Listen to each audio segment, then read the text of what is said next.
꼭 알아야 할 어제의 뉴스. 문재인 대통령이 위안부 합의 검토 TF 발표 하루 만에 청와대 대변인을 통해 입장문을 냈습니다. 지난 합의가 양국 정상의 추인을 거친 정부 간의 공식적 약속이라는 부담에도 불구하고 저는 대통령으로서 국민과 함께 이 합의로 위안부 문제가 해결될 수 없다는 점을 다시금 분명히 밝힙니다. 사실상 기존 합의를 따를 수 없다는 입장을 명확히 한 겁니다. 문 대통령은 또 위안부 합의가 절차나 내용적으로 모두 중대한 흠결이 확인됐고 피해 당사자와 국민이 배제된 정치적인 합의라고 규정했습니다. 무엇보다 소녀상 이전 문제 같은 비공개 합의가 있었다는 게 국민들께 큰 실망을 줬다고 비판했습니다. 문 대통령이 외교적 부담에도 불구하고 합의를 지킬 수 없다는 입장을 밝히면서 정부는 사실상 파기 쪽으로 방향을 잡을 거란 분석이 나옵니다. 청와대 핵심 관계자는 내년 1월 예정인 대통령 신년 기자회견 즈음에 정부의 추가 조치가 나올 거라고 덧붙였습니다. 소녀상 철거 문제도 논란입니다. 협상 과정에서 소녀상 철거 약속으로 해석될 여지가 있는 이면 합의나 논의가 혹시 있었습니까?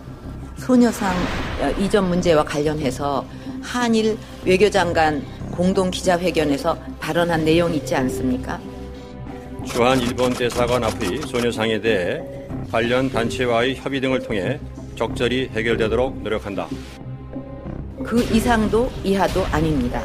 거기에 나와 있는 발표한 그대로가 다고 또 그 정부가 그 소녀상을 가지고 이래라 저래라 할 수 있는 그런 문제도 아니거든요. 근데 그거를 자꾸 왜곡하고 이상하게 얘기한다는 것은 정말 바람직하지 않은 이강 없는 문제를 자꾸 일으키는 거죠. 그러니까 국민들이 보기에는 무슨 이면 합의가 있었거나 소녀상을 철거하는 쪽으로 아니면 옮기는 쪽으로 한국 정부가 성실하게 이행해야 되는 것이거나 이렇게 생각할 수밖에 없는 거 아니에요. 그거 왜 가만히 계세요? 10억 엔을 주었는데 10억 엔을 주었으니 성의를 보여야 한다라고 NHK의 아베 수상이 이렇게 직설적으로 얘기한 거는 우리 국민들이 볼 때는 이면 합의가 있었던 거구나. 제가 아는 한 이면 합의는 없습니다. 네. 분명히 말씀드릴 수 있습니다. 외교장관 공동 기자회견에서 발표한 공개 합의 내용에 소녀상 제3국 기림비 성노예 표현과 같은 비공개 내용이 들어 있습니다. 지난해 개성공단 폐쇄는 청와대가 결정해 주무부처인 통일부에 통보하는 식으로 이뤄졌습니다. 2월 8일 오전 청와대 외교안보 수석이 통일부 장관에게 개성공단을 철수하라는 박근혜 대통령의 구두 지시가 있었음을 통보하였습니다. 박근혜 전 대통령이 개성공단 폐쇄를 이미 결정해 통보한 뒤에 NSC를 열었습니다. 절차를 갖춘 것처럼 보이기 위한 요식 행위였습니다. 이후 개성공단 철수 방안을 마련하는 과정도 졸속으로 이뤄졌습니다. 김관진 당시 청와대 안보실장 주재로 열린 회의에서 세부 계획이 마련됐는데 대통령 지시가 있고 불과 몇 시간 뒤에 나왔습니다. 통일부는 철수 시기와 용어 선택 등에 있어 의견을 제시했지만 청와대는 묵살했습니다. 혁신위는 국무회의 심의 절차 없이 대통령의 구두 지시로만 개성공단 중단을 결정한 건 헌법과 관련법을 위반한 행위라고 지적했습니다.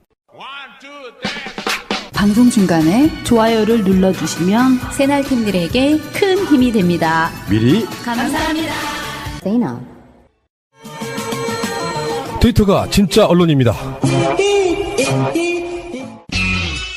우병우 전 청와대 민정수석의 구속 적부심을 서울중앙지법 형사합의 51부 신광렬 부장판사가 아닌 형사 2부의 이우철 부장판사가 담당하게 되었습니다. 우리가 이제 신광렬 판사라는 이름까지 외울 정도로 이 사람이 누구누구를 풀어줬는가 이런 것까지 다 알게 외울 지경인데요. 일단 이 신광렬 부장판사라는 사람은 김관진 전 국방부 장관과 임관빈 전 국방부 정책실장의 구속 적부심 심리를 맡아서 석방을 결정을 했던 인물이죠. 그래서 이제 본인이 어떠한 현저히 곤란한 사유가 있어서 재배당을 해달라라고 요청을 했다고 합니다. 그게 조선일보를 비롯한 언론에서 이제 의도하는 그렇게 신광렬 판사가 굉장히 양심적인 사람이었다는 걸 어떻게든 보여주고 싶은 마음이 깔려 있는 거죠. 사실은 여기 표현이 그렇잖아요. 신광렬 부장판사가 적부심을 맞지 못하겠다고 재배당을 신청했다잖아요. 근데 거짓말이에요, 이건. 사실 이런 상황에서는 이 신광렬 판사가 적부심 심판을 맞지 못하게 규정으로 돼 있어요. 우병우하고 신광렬하고 그 사법연수원 동기잖아요. 그러니까 이렇게 학연이 명확하게 연결돼 있는 사람이 피의자로 어떤 심판 배당이 들어오면 그 판사는 그 심판을 다른 곳으로 넘기도록 의무적으로 넘겨야 해요. 규정상. 그렇기 때문에 신광렬 판사가 양심에 꺼리켜서라거나 안 그러면 그동안의 여론이 무서워서라거나 뭐 어쨌거나 뭐 자기의 의지로 자기가 자발적으로 나는 이 우병우에 대한 구속적부심 심판을 못하겠습니다 하고 넘긴 게 아니에요. 그럼 이거 시스템상으로 이렇게 돼 있다는 거예요? 시스템상으로 당연히 그렇게 해야 되는 걸 절차대로 한 것뿐이에요. 근데 이게 보도의 전체적인 맥락이 신광렬 판사 그렇게 나쁜 사람이 아니었구나. 그러면은 김광진 장관이나 다른 사람들 구속적부심으로 풀어준 것도 그런 법적인 어떤 깊은 논거가 있기 때문에 그런 고민 끝에 내린 결정이겠구나라고 다 이렇게 미루어 짐작하게끔 뭔가 좀 의도를 가지고 있는 거죠. 이거 있죠. 제목이 신광렬 판사 땡땡 못하겠다 땡땡 이우철 판사가 심리 이렇게 제목이 달아놓은 언론사가 어딘지 찾아보니까 역시 조선일보? 예. 조금만 찾아봐도 나오더라고요. 제도로서의 민주주의가 흔들리고 구타는 일은 이제 없습니다. 민주주의가 밥이고 밥이 민주주의가 되어야 합니다. 이게 구속영장 심사나 구속적부심 심사 같은 경우에 심리의 대상이 되는 사람과 심리를 하는 사람이 개인적인 인연이 있으면 그 학교나 사법연수원이나 이렇게 있을 때는 자동적으로 다른 재판부로 넘기도록 그렇게 규정이 돼 있다고 합니다. 이 사건에서 영장실질심사에 대한 그 재판의 배당을 지금 변경한 건데요. 네. 아까 야수님이 얘기한 것처럼 제척사유라는 게 존재해요. 법관 등의 사무분담 및 사건 배당에 관한 예규를 보면 10조 3에 제척사유 등으로 인한 배당의 특례 이런 게 있습니다. 다음 각호의 사건은 해당 법관이나 그가 속한 재판부에는 배당하지 않는다라고 돼 있고요. 여기에 이제 일본어로 제척사유가 있는 사건. 이 제척사유가 있는 사건은 이익이 공유가 될 위험성이 있는 사건들이거든요. 그 이익이 공유된다고 하니까 굉장히 좀 있어 보이네요. 그렇죠? 네. 판사가 피고인이나 검사나 변호사와 굉장히 관계가 많이 엮여 있는 경우. 그러면 공정한 재판을 내릴 확률이 줄어들거든요. 그럴 때 제척사유가 발생을 하는 거예요. 그래서 그 판사한테는 맡기지 마라. 쉽게 예를 들면 검사의 형이 판사예요. 그러면 제척사유가 되는 거예요. 우병우가 이전에도 여러 번 구속영장이 발부됐을 때 취소됐었던 이유가 그 판사들의 이력을 보면은 다 서울대나 동기나 연수원 동기들이었잖아요. 왜 그때는 적용이 안 되고 이 구속적부심에만 그런 것들이 제척사유가 적용이 되는 건가. 이런 그건 좀 더 디테일하게 봐야 되는데 기본적으로 구속영장 청구에 의한 재판부는 랜덤으로 할당되는 거죠. 그때는 제척사유에 대한 이런 게 이익 공유와 이런 거랑 상관없이 그냥 랜덤으로 아무나 해도 되는 거라는 얘기잖아요. 왜냐면 구속적부심 청구 사건에만 지금 이게 이런 시스템이 있다는 이야기 아니에요? 지금 이번에는 형사합의 51부로 배당이 된 거예요. 처음에 우리가 구속영장 심사할 때는 랜덤으로 돌리잖아요. 네. 그래서 누군가 되잖아요. 네. 구속적부심도 마찬가지로 그 사람이 그냥 다 맡아서 하는 게 아니라 돌리는데 처음에 배당이 된 게 형사합의 51부가 돼서 신광렬이 된 거고요.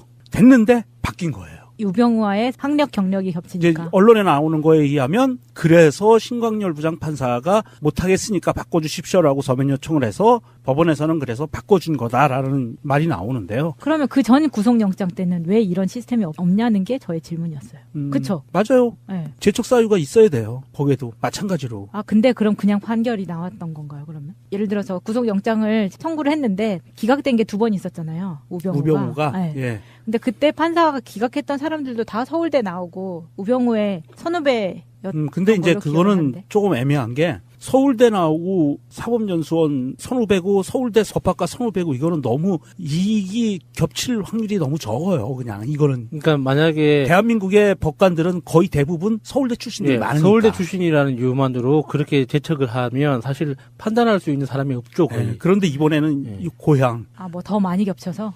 세 가지가 구체적으로 겹치죠. 사법연수원 동기죠. 같은 해에 같이 합격해서 같이 그 사법연수원을 나온 동기죠. 그리고 동양 출신이고. 그러니까 이런 부분들이 있으니까 사실 이런 거는 법원이 면밀히 봐서 재척 사유에 해당되기 때문에 배당을 해주면 안 돼요. 그런데도 불구하고 배당을 했다가 지금 언론에서 분석하는 데에 의하면 신광렬이 심리적 압박 때문에 요청을 해서 바꿔줬다라는 거예요. 근데 그거는 사실이 아니고 원래 시스템적으로 할 수가 없게 돼 있다라는 얘기죠. 원래는 그렇게 하면 안 되는 거죠. 근데 그렇게 했던 거죠. 무리수를 둔 거죠, 법원이. 그렇네요. 왜냐면 지금 바뀌어 있는 형사 2부의 재판장인 이우철 부장판사 같은 경우에도 서울대 법대를 졸업했고 사시는 35회니까요. 우병우가 29회. 그래서 한 6년 정도 사법연수원 19기. 네. 우리나라 법조인을 양성하는 기본적인 프로세스 자체가 같은 대문을 통과하도록 돼 있기 때문에 이건 겹칠 수밖에 없죠. 그 대문을 통과했다는 이유만으로는 재척하기 힘들죠. 그래서 사법연수원 같은 경우에는 이제 어차피 붙은 사람들이 판검사, 변호사가 다 이 안에 들어가서 공부하기 때문에 재척 사유로 하기는 좀 어려운 부분이 있고요. 그 외에 여러 가지가 겹치면은 이건 의심의 눈으로 보고 재척을 해야 되는 거죠. 그게 공정한 법 질서를 위해서 재판부가 해야 되는 행위 중에 하나예요. 그러니까 이 보도에서 정말 눈여겨볼 건 신광렬 판사의 양심 때문에 재판부가 옮겨진 게 아니라는 거예요. 아마도 그 여론의 압박에 재판부가 뜨거워했을 거예요. 그래서 이렇게 하자라고 이야기를 했을 것 같고요. 제 느낌에는. 자, 그런데 방송 도중에 속보가 들어왔어요. 우병우 구속 적부심이 기각됐다는 소식입니다. 와, 제대로요. 이거는 사실은 이제 우리가 그동안 수많은 시간 동안 우병우 때문에 법꾸라지 때문에 속을 태워왔는데 이제야 제대로 된 결과가 나온 것 같고요. 이제 시작이죠. 그런데 신광렬 부장판사가 교체가 되고 나서 이런 결과가 나왔다는 것을 보니까 그동안의 우려가 사실은 그냥 우려는 아니었던 것 같은 그런 느낌이네요. 이에 대한 좀 더 자세한 이야기는 다음 에피소드에서 소개해드리겠습니다. 이번 제천 화재 참사의 진실 규명 열쇠를 쥐고 있는 건물주가 진술 거부권을 내세우면서 입을 닫은 상태입니다. 24일 밤에 체포된 이후로는 변호사를 선임을 했고요. 이때부터 진술 거부권을 행사를 하고 있어서 진술 확보가 어려운 상태라고 하는데 이럴수록 여론 악화와 함께 본인에게 돌 던지는 사람이 많아질 텐데 굳이 지금 선택을 했네요. 이 사람 건물주 입장에서는 어쨌거나 처벌을 받을 테고 그리고 그 처벌의 수위는 자기 진술에 따라서 달라질 수 있는데 자기가 처벌의 수위를 어느 정도로 법적인 처벌 수위가 어떻게 되든지 간에 사회적인 비난은 똑같이 받을 수밖에 없잖아요. 그러면 이 상황에서 내가 받을 수 있는 법적인 처벌 수위를 가장 낮추는 방법은 그냥 조사한 대로 받는 것 뿐이에요.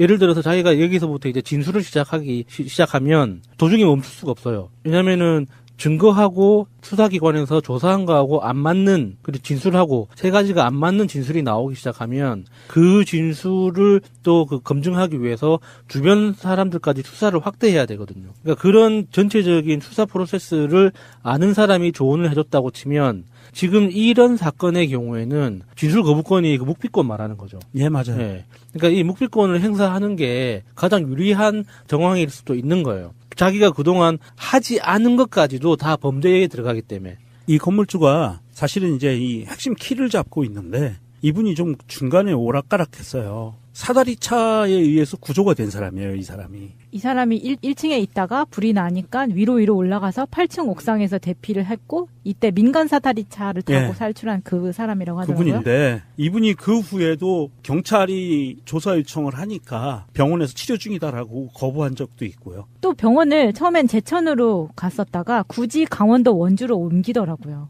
그래서 원주에서 체포된 거예요. 그래서 소환을 했죠. 조사받으러 나와라. 그래서 조사하고 조사가 끝나고 거기에서 체포를 한 거고 그리고 구속영장을 청구를 했는데 이렇게 봐야 됩니다. 진술거부권, 이제 묵비권이라고 하는 거는 피의자가 갖고 있는 가장 큰 권리예요. 정말 이거는 박근혜도 행사하는 묵비권. 그래서 이 부분을 갖고 이 사람이 진술거부권을 행사했다라고 뭐라고 그럴 거는 아니고 이 사람이 자신한테 불리하게 조사가 진행되니까 변호사를 선임을 했어요. 경찰에서 조사받으면서. 그리고 나서 진술거부권을 행사했거든요. 무슨 말이냐면 변호사가 와서 선임돼서 와서 변호사가 이렇게 얘기했을 거예요. 코치했겠죠. 당연히 그냥 물어보는 대로 다 대답하면 불리해 줄 수 있다. 이거 다 증거로 들어간다. 그러니까 나하고 상의해서 얘기해라. 진술을 거부해라. 라고 분명히 100% 그렇게 얘기했을 거고요. 변호사와 상의해서만 답변을 할 수 있게 이렇게 시스템을 가져갔을 거고. 중요한 건 이 사람이 그 핵심 키를 갖고 있다는 건데, 사실 이제 이게 지난 시간에도 얼핏 얘기를 했지만 이게 지금 타임라인이 약간 좀 이상하거든요. 화재 신고가 되고서부터 그 움직였던 건물 내에서 신고가 되고 사람들이 움직인 동선을 보면 상식적이지가 않아요. 살짝. 그런 부분들이 있어요. 이게 음모론은 아니고 이 부분이 명확하게 규명이 돼야 되고 타임라인이 먼저 규명이 돼야 됩니다. 시간 순서대로 어떻게 진행이 된 건지. 그리고 이 사람의 조사를 통해서 과연 본인의 친인척을 동원해서 뭔가 시설 안전 점검을 하게 하고 뭐 이거는 그렇게 한 정황들이 나오고 있어요. 그건 무슨 말이냐 하면 단정은 아닙니다. 보통 이런 작은 규모나 이런 회사 같은 경우에 건물이라든지 이런 관리회사들은 자기 친인척 명의를 놓고 그냥 명의만 놓는 거예요. 시설 관리자라고 놓고 그냥 월급은 현금으로 빼서 대충 이렇게 뭐 본인이 쓰든지 이렇게 아니면 뭐 일부 나눠주든지 이런 식으로 돌아가고요. 실제로는 이제 시설 관리가 제대로 되지가 않는 거죠. 그런 식으로 움직였을 가능성이 높고 소방안전점검이라든지 그런 시설 관리할 때도 보면 아마 그렇게 주위 사람들로 인해서 돌아갔을 거고요. 그러다 보니까 본인이 굉장히 불리한 상황이 딱 오니까 지금 이 사람이 지금 걸려있는 게 업무상 과실치사상, 소방안전관리법 위반. 그러니까 이게 지금 중요한 거는요. 소방안전관리법 위반 혐의 같은 경우 이거는 별거 아니에요. 근데 업무상 과실치사상에서 이게 굉장히 중요한 거거든요. 사람이 29명이 사망을 하고 수십 명이 다쳤어요. 그러면 이거 거의 지금 최고형, 극형에 처해질 수 있는 상황이거든요. 그러니까 이 사람은 자기가 진술한다고 해서 내지는 진술하지 않는다고 해서 특별히 변할 게 없는 거예요. 단지 변호사의 코치를 받아서 변호사가 시키는 대로 해야 그나마 조금이라도 형량이 떨어질 수 있는 가능성이 있는 거예요. 그렇기 때문에 진술거부권을 행사하는 거고 이건 정당한 권리예요. 그런데 이제 진상규명에 있어서 키를 갖고 있기 때문에 이게 어떻게 이게 밝혀질 수 있을 것인가 좀 애매한 부분이 있어요. 그 건물주가 진술을 막상 한다고 해도 자기가 법적으로 해야 될 건 하지 않았고 하면 안 되는 일은 했다는 진술밖에 없거든요. 그렇죠. 예상할 수 있는 진술의 내용이라는 게. 그러니까 차라리 진술하지 않는 게 자기로서는 최선인 거죠. 어쨌거나 지금 사회적인 지탄은 뭐 정해진 거잖아요. 그리고 이제 계속해서 건물의 실소유주에 대한 이야기도 나오고 있는데. 실소유주라면은 또 이 사람도 뭐 바지라는 뜻이에요? 네.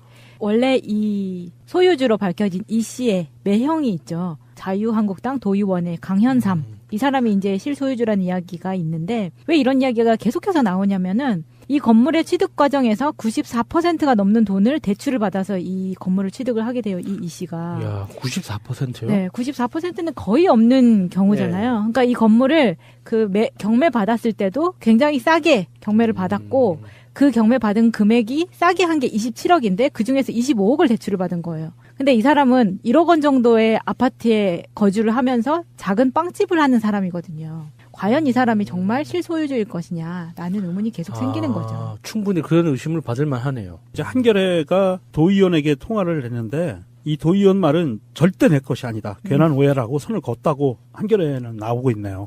이거 뭔가 절대라는 말이 들어갔다는 거죠. 홍준표 씨 생각이 싹 나면서 너무 강조하는 거는 뭔가 의심을 불러일으키잖아요. 그러니까요. 이게 보통 이런 큰 대형 참사가 나면 우리가 뭐 KTX도 얘기하고 세월호도 항상 얘기했지만 큰 참사가 났을 때 그 참사에 책임을 져야 되는 사람들이 있죠. 여기에서 보면 이 건물 관리인이고요. 그 다음에 직원들이 있고요. 이 사람들이 빨리 사람들을 대피시켜서 인명피해를 최소화시킬 수 있는 사실은 책임이 있는 거예요. 이게 애매한데 법적인 책임까지 물을 수 있을 것이냐 없을 것이냐는 굉장히 애매한 부분이에요. 네, 지금 그 세신사 마지막 전화를 했던 사람이 세신사라는 거죠. 네. 그 사람이 왜 사람들한테 불이 났다고 얘기를 하지 않고 본인만 빠져나갔느냐. 이거에 대해서 법적으로 어떤 벌을 줄 수 있는지 없는지 그거를 지금 그 부분이 굉장히 애매해요. 사실은 이게 명확하게 그거를 법 규정으로 적용하기가 어려워요. 네. 세월호 같은 경우에는 어떠한 배의 그 직급이 다 나눠져 있잖아요. 그래서 이 사람은 무슨 일을 해야 되고 의무사항들이 다 있는데 그 빌딩이나 목욕탕, 스포츠센터 관리인이나 직원, 세신사 같은 경우에 과연 그런 책임을 물을 수 있을 것인가는 조금 어려운 부분이 없잖아 있고요. 대신 이 건물주가 현장에 있었기 때문에 건물주는 그 부분에 대해서 법적인 도의적인 책임이 있다고 봐요. 그러면 관리자들은 그런 대형 참사가 났을 때 대한민국에서 본인만 살자고 뛰어나오는 이런 오래된 이 적폐스러운 이 습관들, 악습들이죠. 본인만 살면 된다는 거였거든요. 그렇기 때문에 건물주가 1층에 있다 8층으로 올라가서 구조가 되는 거예요. 2층, 3층 이런 데서 사람들이 죽어가는 동안에 이 사람이 이런 위급한 상황에 2층에다가 소리를 5초, 10초만 더 소리를 질렀으면 그중에 많은 수가 사람들이 살 수가 있었다는 거죠. 세월호에서 배 밖으로 나가라는 방송 한 번만 했으면 살 수 있었듯이 맞아요. 똑같은 상황인 거예요. 이 제천 상황이 정말 많이 비슷한 점이 되게 많아요. 예. 그래서 지금 안타깝게 생각을 하는 게 계속 그 강화 유리 이야기가 나오는 거거든요. 2층의 유리를 왜 깨지 않았느냐 소방관들한테. 예. 그런 이야기 계속 나오는데 사실 여기에 대해서는 백드래프트 현상, 그 뭐죠? 영화 분노의 질주? 분노의 역류. 분노의 역류에서 나왔던 그 장면 많이들 아실 거예요. 그것 때문에 더 위험할 수 있다라는 이야기들이 많이 나왔었는데 지금 이 유리가 2kg의 도끼로 깨지지가 않는 거죠. 네, 깨지지가 않는 거예요. 그걸로 20, 30대 구조대원, 건장한 구조대원이 수차례 쳐도 유리에 금이 갈 뿐 쉽게 깨지지가 않기 때문에 이걸 아무리 안에서 왜 그런 생각 한 번씩 해보셨잖아요. 안에서 깰 생각은 안 해봤을까? 이걸 치면은 제 생각에도 깨질 수 있을 거라 생각했는데 이렇게 두꺼웠을 거라는 거는 생각을 못했던 우리가 거죠. 재난 영화를 보면 빌딩이 기울어져 가는데 탈출하려고 그 철제 의자를 집어서 유리창에 던지는데 안 깨지잖아요.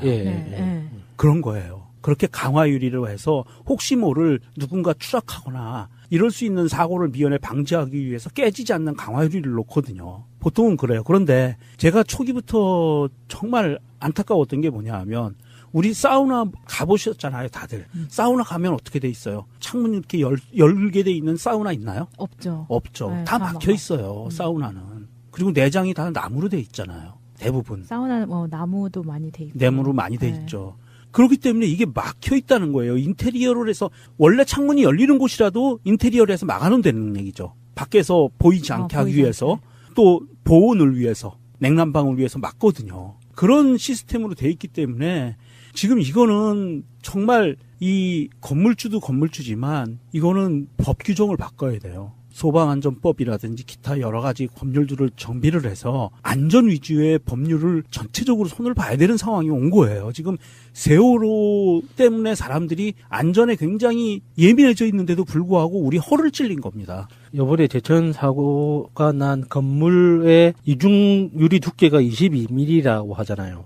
그러면 22mm라는 숫자 자체는 굉장히 안전해 보이는데 이게 안전에 대해서 다시 법 규정을 고쳐야 된다고 명정님이 말씀하신 취지는 그냥 안전해 보이는 게 아니라 이 유리 두께 22mm는 건물주의 안전을 위한 거예요. 사실은 건물을 사용하는 사람, 그렇죠. 건물에 살고 있는 사람의 안전과 이익이 건물주의 이익과는 다르거든요. 그러니까 우리나라의 건축 관련된 법률은 거의 99%가 건물주 그리고 토지 소유주의 이익을 위해서 만들어져 있어요. 그래서 불법 주차가 굉장히 큰 문제가 됐었잖아요. 그 알고 보면은 건물주의 용적률 문제 때문에 주차 공간이 부족해지는 거거든요. 그러니까 모든 것들이 안전을 위해서 법을 개정한다는 명목하에 그 이면에서는 결국에 땅을 가진 사람, 건물을 가진 사람의 이익을 중심으로 제도가 고쳐지다 보니까 그 건물을 이용하고 토지를 이용해야 되는 실사용자들의 기본적인 권리와 안전에 대한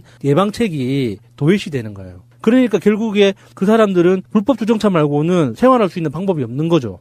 결과적으로 소방차가 못 들어가니까 화재가 더 커졌고, 그래서 눈에 보이는 불법 주정차 한 사람들만 욕을 하는데 그 사람들이 불법 주정차를 할 수밖에 없는 상황을 누가 만들었냐고. 그러니까 이게 굉장히 복잡한 문제거든요. 그러니까 우리나라 부동산 문제, 도시 집중화 문제, 인구의 문제 이런 것까지 연관되어 있는 복잡한 문제이긴 하지만 기본적으로 안전이라는 게 누구의 안전과 누구의 이익인가에 대해서 먼저 고민을 해야 되는 거예요.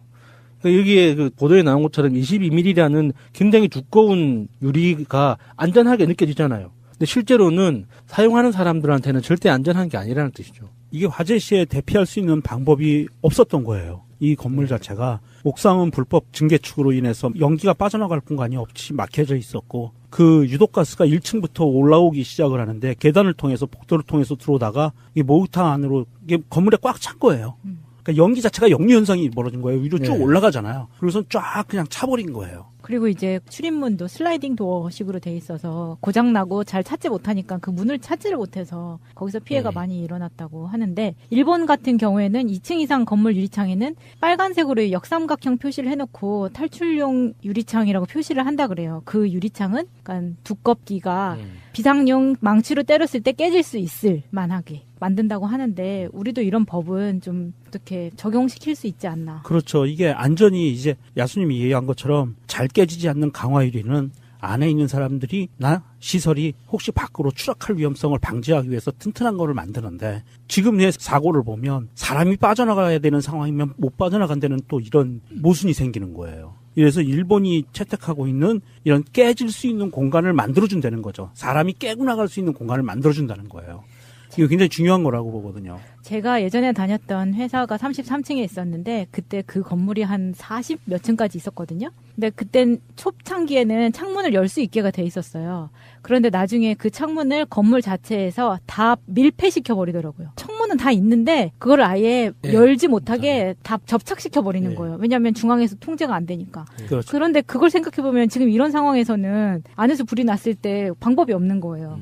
그 다음에 이게 이런 7, 8층 이상 되는 건물에 분명히 완강기라는 그 탈출용 시설이 돼 있을 거예요. 법적으로 이걸 강제가 되는 거거든요. 호텔이나 뭐 아파트나 다 있어요. 빌딩에. 완강기 시설이 있을 텐데 그 시설도 제대로 돼 있지 않았을 확률이 높아요. 어디 있는지 모르고 사용하시는 그렇죠. 법 아세요? 대충은 알아요. 왜냐하면 거기에 스티커로 붙여 있거든요. 그리고 그 야외에 설치가 되게 돼 있어요. 창가나. 그런데 이제 그거를 대부분 모를 수도 있고요. 저도 본 적은 있는데 사용하라 그러면 그 급박한 시간에 내가 그걸 스티커를 보고 따라 살 수 있을까라는 줄면서 생각을 내려가는 하면, 거거든요. 그러니까요. 네, 안타까운 사건이 있었고 어쩔 수 없는 일이지만 어떻게 해서도 우리가 법을 개정해 나가고 이러면서 더 좋은 대한민국으로 만들 수 있도록 해야겠습니다. 자, 정권 연장을 위한 싱크탱크 33번째 시간입니다. 3땡. 정말 제가 제일 좋아하는 숫자가 3자입니다. 3자가 2개나 있습니다. 이상하게 감사드리고요. 자, 오늘 나오신 분들 소개를 해드릴게요. 복지과 소사이어티. 어떤 뭐랄까요. 긴장되네요. 누가 나올지. 막 갑자기 확 나오니까. 복지과 소사이어티의 정신적 지주? 저는 아니네요. 네. 서정우님?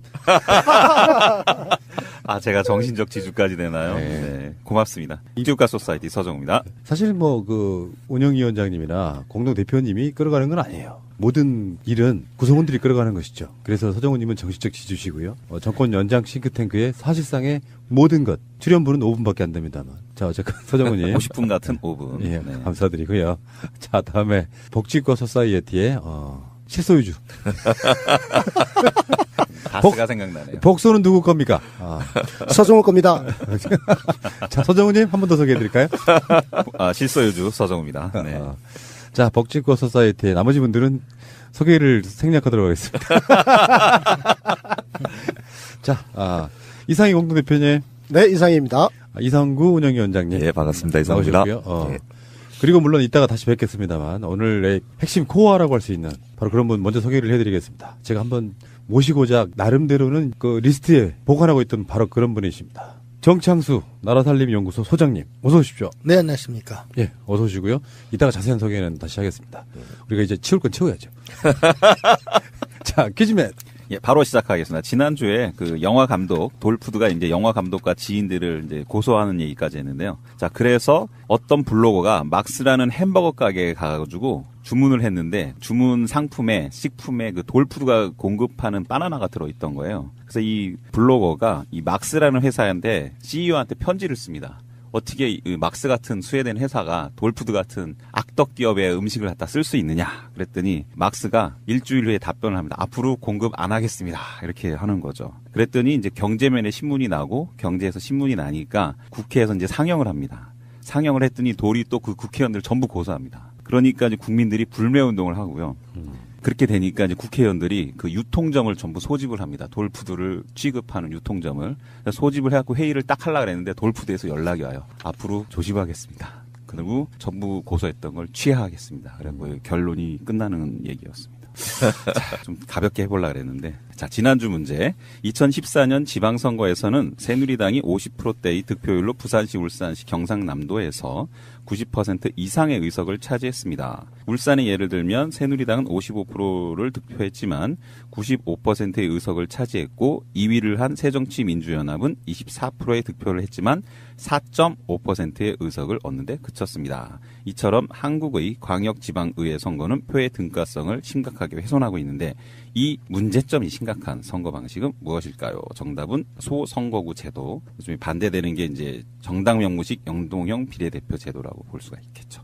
예, 이번 주 문제입니다. 다음 중 세금 중에 중앙정보로 귀속되는 국세, 지자체로 귀속되는 세금을 지방세라고 하는데요. 다음 중 지방세가 아닌 것은 1번 종합소득세, 2번 자동차세, 3번 재산세, 4번 부동산 취득세 이렇습니다. 쉽네요. 아주 쉽습니다. 예. 세금을 내본 사람이라면 다 아는 이야기입니다. 세금을 안 내는 사람이 많기 때문에 모르는 사람도 꽤 많을 것 같습니다. 못 내는 사람도 많습니다. 못 내는 사람이. 그래도 정말 모른다 하시면 이 방송 들으시면 돼요. 예. 잠시 후에 전부 나옵니다. 예. 끝까지 들으셔야 돼. 그렇죠. 한순간도 놓칠 수가 없는 방송이에요.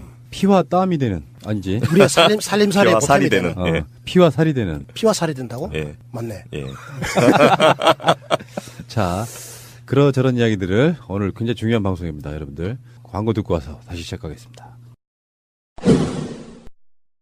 자, 오늘 제가 왜 정창수 소장님 나오시는 거를 리스트에 넣었었냐 이런 이야기 먼저 해드릴게요. 정말 나라살림연구소가 최근에 언론 보도되는 것들 보면 특히나 이제 뭐 이번에 국회에서 예산 통과시킨데 할 때 아주 발군의 활약들을 하시더라고요. 예.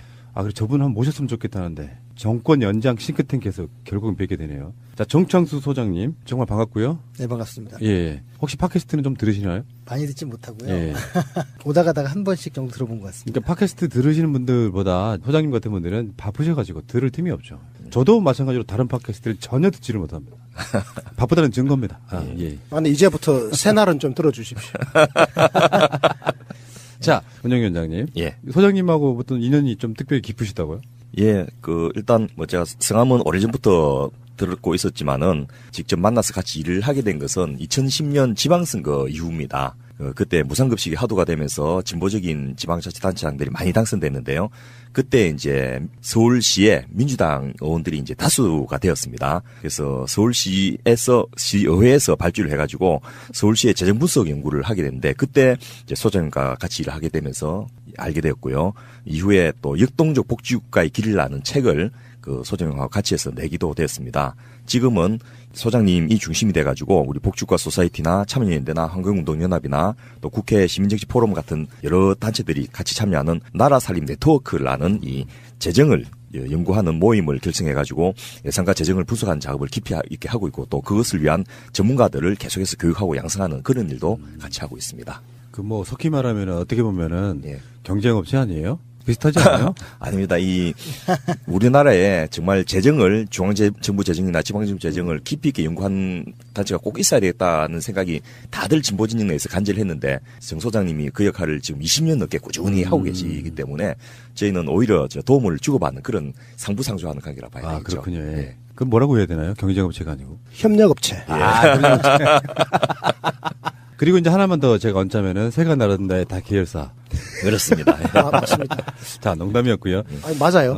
예. 근데 이제 제가 지방세, 국세 이런 거 이야기를 구체적으로 굉장히 심각하게 느꼈던 거는 예전에 왜 광화문 광장에서 이재명 시장 등 경기도에 있는 자치단체장들이 지금 정부에서 내려주는 돈이 너무 적다 이런 거 아니었어요. 예. 그것 때문에 단식도 하고 그런 상황 그때서야 우리가 느꼈었거든요.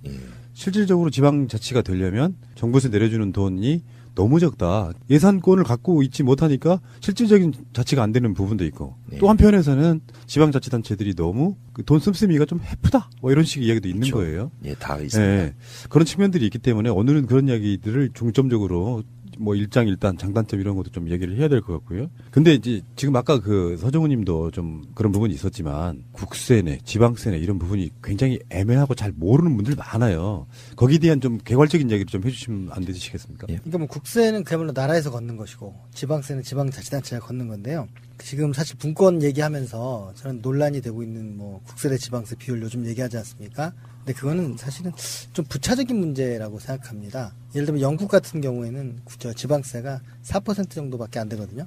사실은 지방세를 얼마 걷느냐 문제가 아니라 지방이 쓸 돈이 자율적으로 쓸 돈이 얼마나 되는가 이게 핵심이겠죠. 그래서 이제 그게 핵심이 아닌데 여하튼 지방세가 많으면 쓸 돈이 더 많아질 수는 있다는 건 사실인 것 같습니다.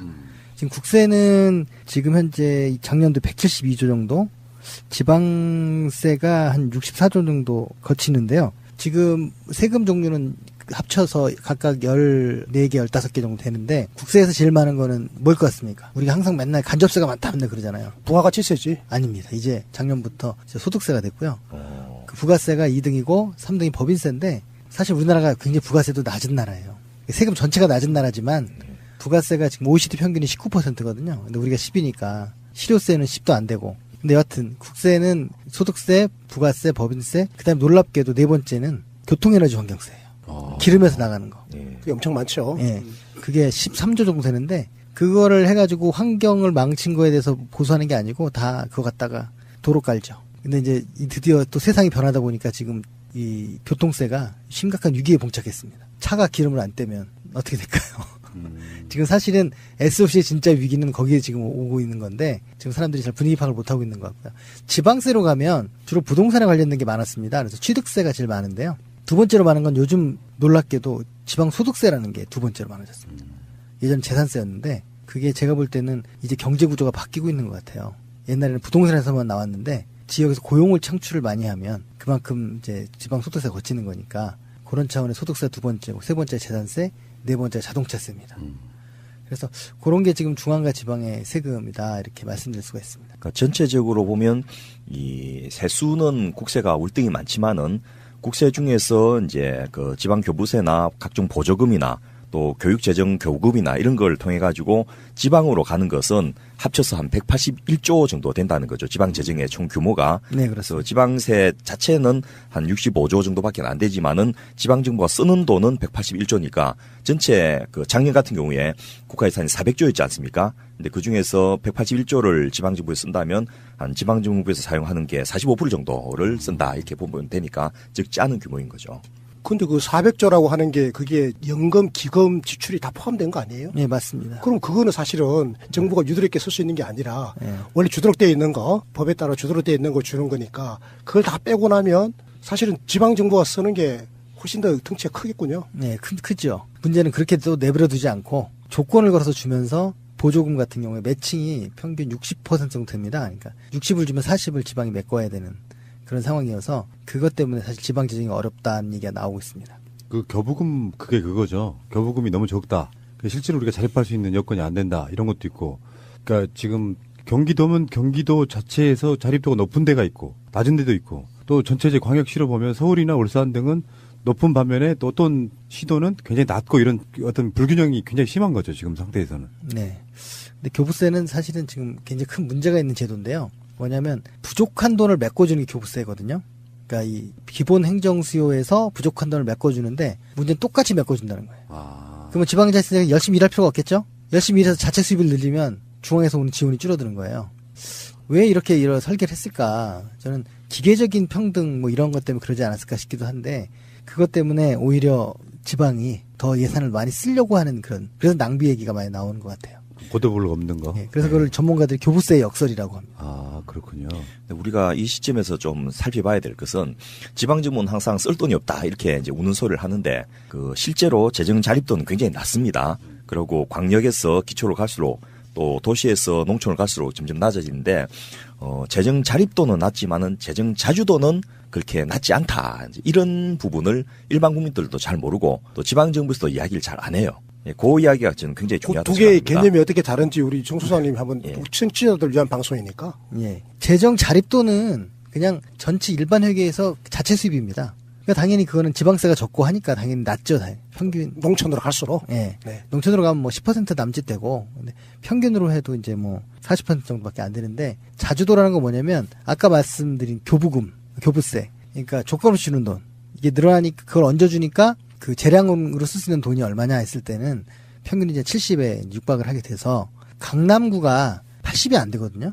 그러니까 사실은 그렇게 해서 차이가 그렇게 많이 줄어들게 되는 겁니다. 그래서 지자체들이 어렵다 하는 거는 절반의 진실, 절반의 이제 좀 거짓, 엄살 뭐 이런 게 포함되어 있는 거죠. 재정 자립도는 이제 가장 높은 서울광역시 같은 경우에는 물경 83.3%까지 높은데요. 서울광역시요? 예, 서울시, 예, 서울특별시 같은 경우에 광역시로서 특별시가 그렇게 되는데 가장 낮은 곳이 이제 전라남도 신안군인데 여기는 10%가 안 되는 8.6%인 것으로 되어 있습니다.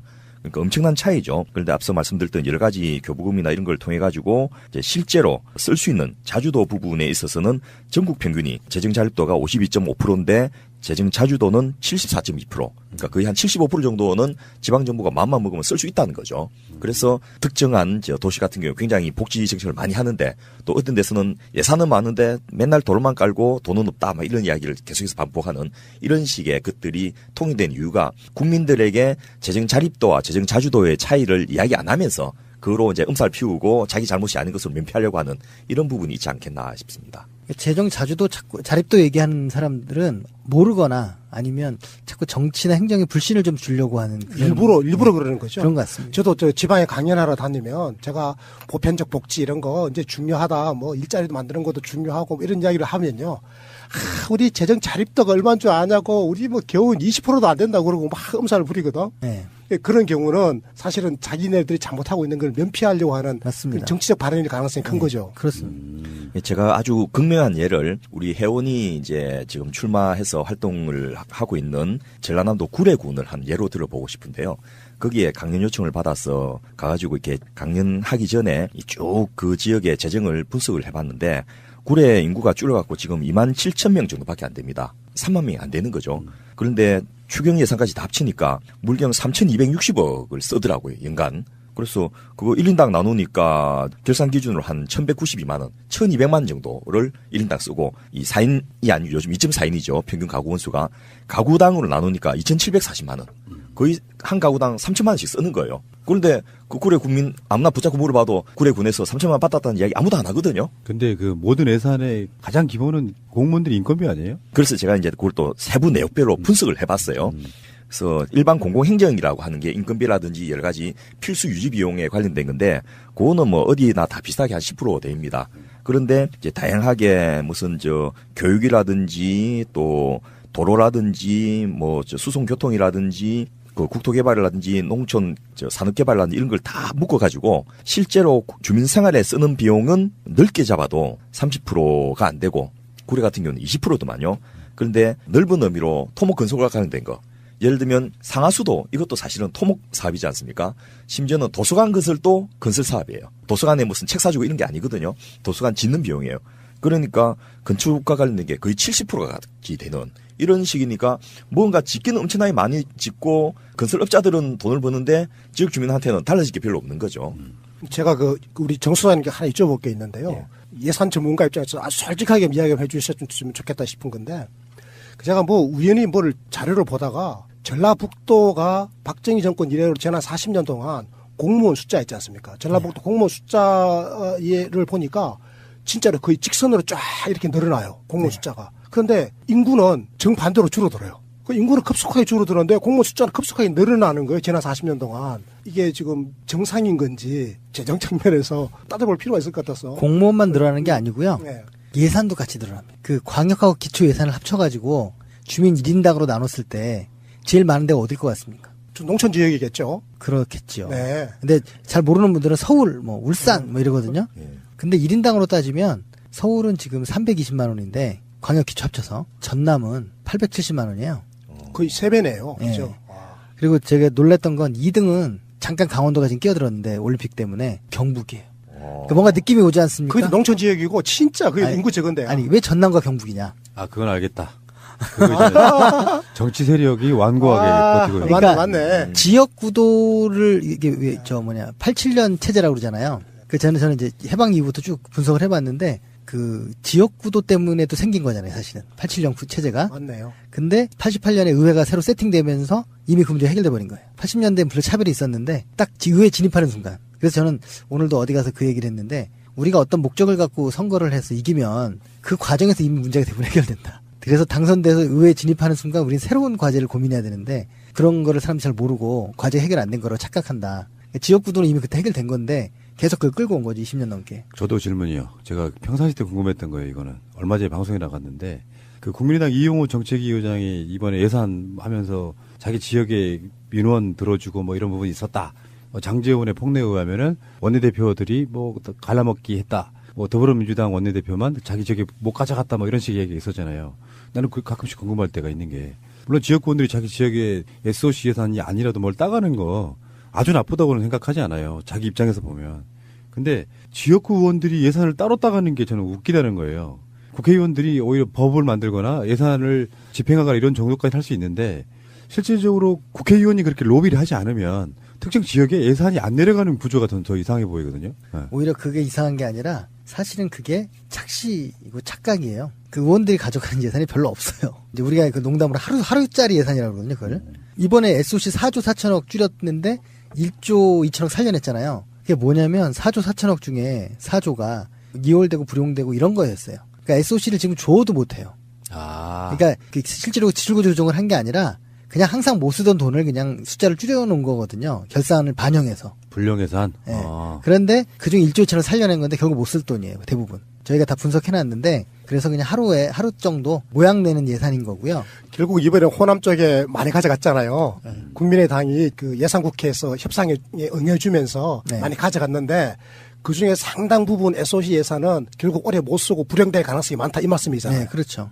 그러니까 깎은 게 그냥 하던 사업을 중단시켜서 깎은 그 사업이 없고요. 다 안 되던 걸 이제 해서 실제로는 올해 쓰던 게 95% 정도 유지하게끔 해놓은 거예요. 그게 이제 그런 함정이 하나 있고요. 두 번째, 그렇게 지역구에 가져간 돈이 어디에 쓰여지는가. 제가 이거 쪽지 예산 관련해서 계속 모니터를 하니까 정리를 해서 논문으로 최근에 외대에서 이제 박사를 받은 분이 있는데 사실상 지도 교수가 저였는데 70%가 관청 예산이에요. 그러니까 주민들한테 가는 게 아니고 지역의 행정기관의 운영비나 신설 비용이에요. 아니면 건물을 짓거나. 그래서 주민들한테 가는 돈이 아니니까 그거 가져가도 설사 쓰임이 있다 하더라도 소용이 없는 거고. 세 번째, 그 예산이 사실은 기재부의 손바닥에서 놀아나는 측면이 있어요. 이게 무슨 말이냐면 처음부터 예산을 깎을 걸 대비해서 기재부에서 예산을 부풀려 온 거를 빼준 거예요. 실제로 사업비로 삭감한 거는 이번에 1조 정도밖에 안 돼요. 실제로 4조 삭감했다고 했는데 3조는 뭐냐면 뭐 융자 이런 거 좀 사이즈 조절해가지고 되는 거거든요. 그래서 제가 사실은 뭐 더불어민주당 예산 업무를 저희가 4년간 위탁받았었기 때문에 그 내막을 자세히 말씀드릴 수는 없지만 다 준비해 온 거죠. 그래서 국회의원이 실제로 깎는 돈은 전체 예산 400조 중에 뭐 1조니까 한 0.25% 뭐 그 정도밖에 안 됐다는 거죠. 그런데 그 깎은 거 있잖아. 그 중에 한 2,200억 원은 건강보험에 대한 맞습니다. 국고 지원 예산을 깎아버렸거든. 이 더러운 놈들이라고 생각합니다. 정말 더러운 놈들인 게 그러니까 지금 정창수 소사님 굉장히 중요한 말씀을 하셨는데요. 말은 4조 원 깎았다 해놓고 사실은 1조 원밖에 안 깎은 거잖아요. 3조 원은 기획예산처가 깎일 걸 다 알고 기획재정부가 다 깎일 걸 알고 미리 부풀려 온 거잖아요. 그거 깎은 거기 때문에 아무 의미 없는 거고 진짜 깎은 건 1조 깎았는데 그중에 2,200억 원은 생체비 같은 국민건강보험 예산 문재인 케어하라고 대통령이 그렇게 신신당부해가지고 만들어놓은 예산인데 국회에서 그걸 싹 잘라가지고 깎아버렸다는 거 아니에요. 그거하고 아동수당이랑 뭐. 아동수당하고 저 어르신들에게 드리는 기초연금 거기서 깎은 것만 해도 합치면 1조 원 더 가까이 되겠네. 아니 아동수당에서 한 4천억 깎았거든요. 그죠? 그 국민 여러분들이 좀 관심을 가셔야 되는 게 뭐냐면 속기록만 봐도 그게 다 나와요. 절절히 SOC 깎인 거에 대해 분노를 표출하는 의원들과 복지에 대해서는 증오를 표출하는 이제 뭐 이런 분들 그런 게 아주 적나라하게 나오고 있습니다. 나라살림연구소에서 이제 그 명단들을 앞으로 발표를 해서 선거에 직접적인 영향을 끼칠 수 있게 될 것 같은데요. 제가 포항에 강의를 하러 가서 그 지역 이야기를 들었는데 거기가 한때 형님 예산으로 연간 1조 원을 가져간 적도 있는 그런 수혜받은 지역이지 않습니까? 근데 지역 주민들은 입이 삐쭉 나와 있어요. 1조 원 가져왔다는데 달라진 게 하나도 없는 거예요. 계속 공사한다고 출퇴근만 늦어지고 거기다가 또 매칭으로 들어오니까 그나마 포항시에서 있던 예산까지 거기 1조 원 가져온 국고 예산에 말려가지고 따라서 뺏겨버리니까 차라리 그거 국고 반납해버리고 우리 돈이라도 우리 주민들을 위해서 쓰자 뭐 이런 이야기도 나오고 그러더라고요. 그거랑 비슷한 게 새만금 예산인데요. 새만금 같은 경우는 전라북도 주민들이 엄청나게 자기네들이 특별히 받는 돈이라고 생각하잖아요. 그래서 제가 예산실장한테 물어봤더니 이거 뭘 특별합니까? 다들 주는 거야 이름만 그렇게 하는 거지. 원래 전라북도에 갈 거고 경상북도에 또 다른 입으로 가고 경상남도 또 가고 그런 건데 주민들은 그게 공짜로 오는 돈이라고 자기네만 받는 거라고 생각을 해서 그래서 노무현 대통령께서 그렇게 말씀하셨구나. 그런 말씀이 있었대요. 옛날에 왜 새만금 계속 하냐 마냐 막 논란이 일었을 때, 이래서 그이 가는 몫이 만약에 1조 원이라면 그 전라북도에 다른 명목으로 1조 원 줄 테니까 새만금 그거 그냥 그만하자. 이런 말씀을 옛날에 하셨다 그런 걸 내가 들었거든. 예, 그게 충분히 있을 수 있는 얘기죠. 그래서 제가 계산해 보니까 보통 3천억에서 7천억 가는데 1년에 한 1,000억 좀 넘으면 전라북도 국립대학을 다 공짜로 다닐 수가 있어요. 뭐가 더 좋은 것일까? 전라북도 주민들한테. 완전 조삼모사에 극을 보네요. 이거. 야, 언론이 절대 이런 거 치지 않아요. 그러니까 그냥 의뢰껏 약속 교류기처럼 짬짬이 돼서 그냥 퉁치고 넘어가고. 그러니까 실제 전체 예산 중에 복지에 쓰일 수 있는 돈은 그렇게 많지도 않은데 그걸 상식적으로 깎아대고 이런 거죠. 그러니까 우리 대표님이 흥분하실 수밖에 없죠. 정말 말이 안 되는 거 아니에요? 보세요. 국민건강보험이 이게 지금 재정이 의사협회에서 당장 그러잖아요. 대통령께서 분명히 약속하셨는데 국고 지원을 늘리겠다 그랬는데 올해 역대 최저의 국고 지원을 해놨기 때문에 못 믿겠다라는 거예요. 지금 의사협회가 데모하면서 못 믿겠다라는 거예요. 그래가지고 지금 국민건강보험의 보장성을 확충하겠다라고 하는 문재인 케어가 지금 국민적 불신에 자문하면 처하게 되는 위기 상황으로 갈 수 있는 일을 지금 국회가 저질러 놓은 거잖아요. 그리고 아동수당 그 7월 달부터 주도돼 있던 거를 9월 달로 2달 미루어가지고 몇천억 덜 줬죠. 그다음에 4월 달부터 5만 원 더 주도록 돼 있던 그 어르신들의 기초연금을 이것도 9월 달까지 미루어가지고 여기도 또 몇천억 덜 들어가죠. 이거 깎아가지고 사실은 지금 그렇게 깎았다라고 말한다라고 하는 거 아니에요? 지금 소장님 말씀. 그렇습니다. 복지에서 1조 4천억 깎고 SOC에서 1조 2천억 증가했거든요. 정확히 얘기하면 한 1,700억 차이인데 딱 거의 일치예요. 거의. 그러니까 복지 깎아 SOC 했다. 뭐 이렇게 되는 거죠, 사실. 자, 근데 이제 그 이야기는 그 이야기고 지금 지방재정 이야기 하고 있는데 빚이요, 빚, 채무, 부채.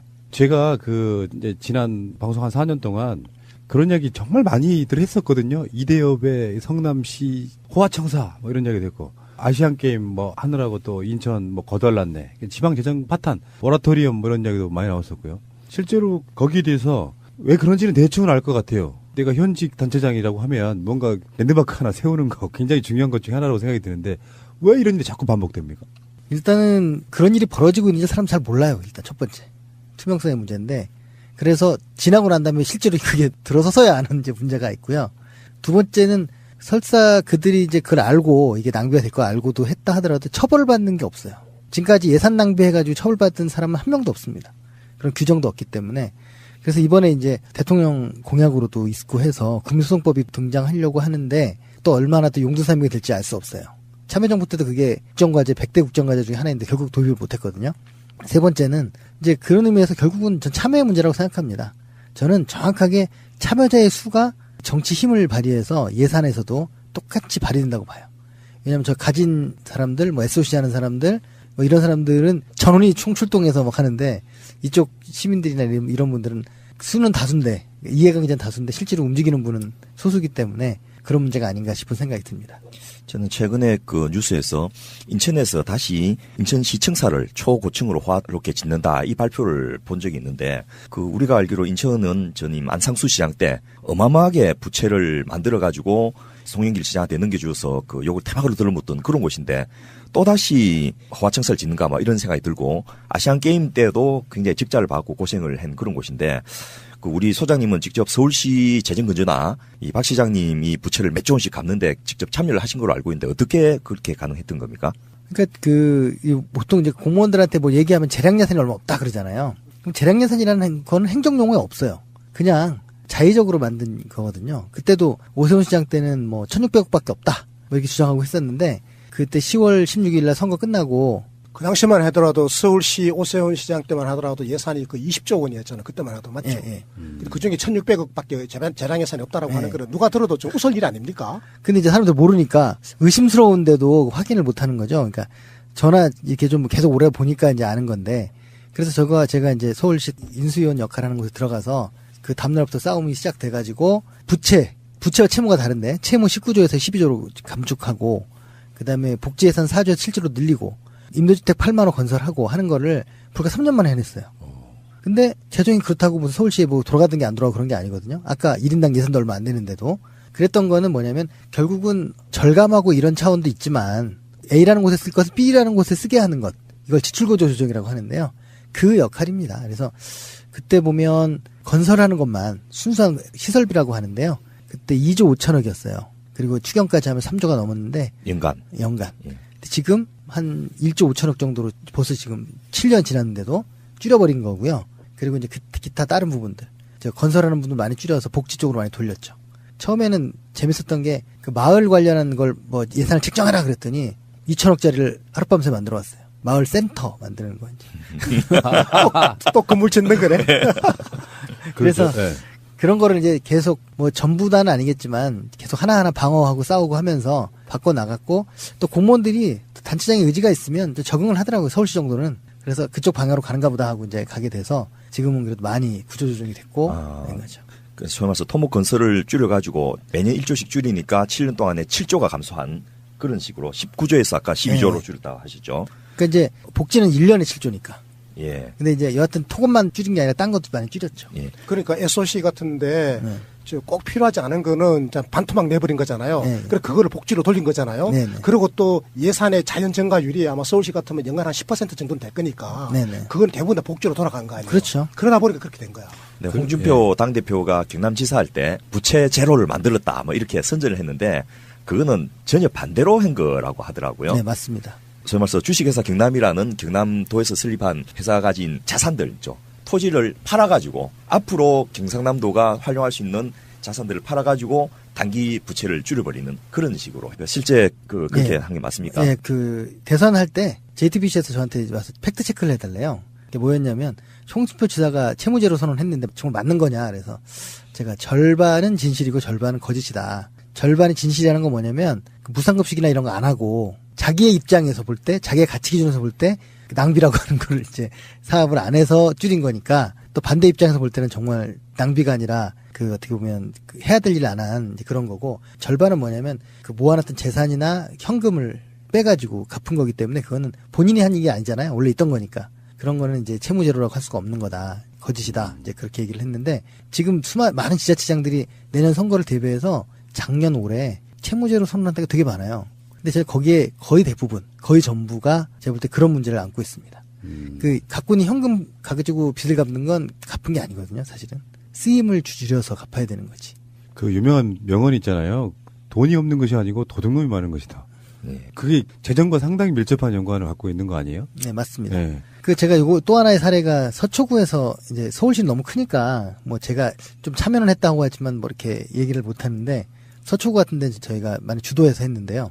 거기서는 좀 작지만 단가까지 계산해서 막 싸운 거예요. 그래서 예를 들면은 가로등 보안등 이거를 다른 데는 12년마다 한 번씩 교체하는데 4년마다 교체를 한다는 거죠. 근데 이제 거기에는 제가 볼 때는 여러 가지 깊이 있는 문제까지 얽혀 있어요. 그거는 수사를 해봐야 되는 문제지만 여태 그런 식으로 해서도 몇십억씩 절약을 하고 해가지고 서초구가 예산이 4,500억이었는데 850억을 저희가 깎을 수 있게 제안을 했고 425억을 깎았습니다. 그래서 서초구가 재정개혁의 모범 사례가 돼가지고 행자부로부터 6억 원 인센티브도 받았습니다.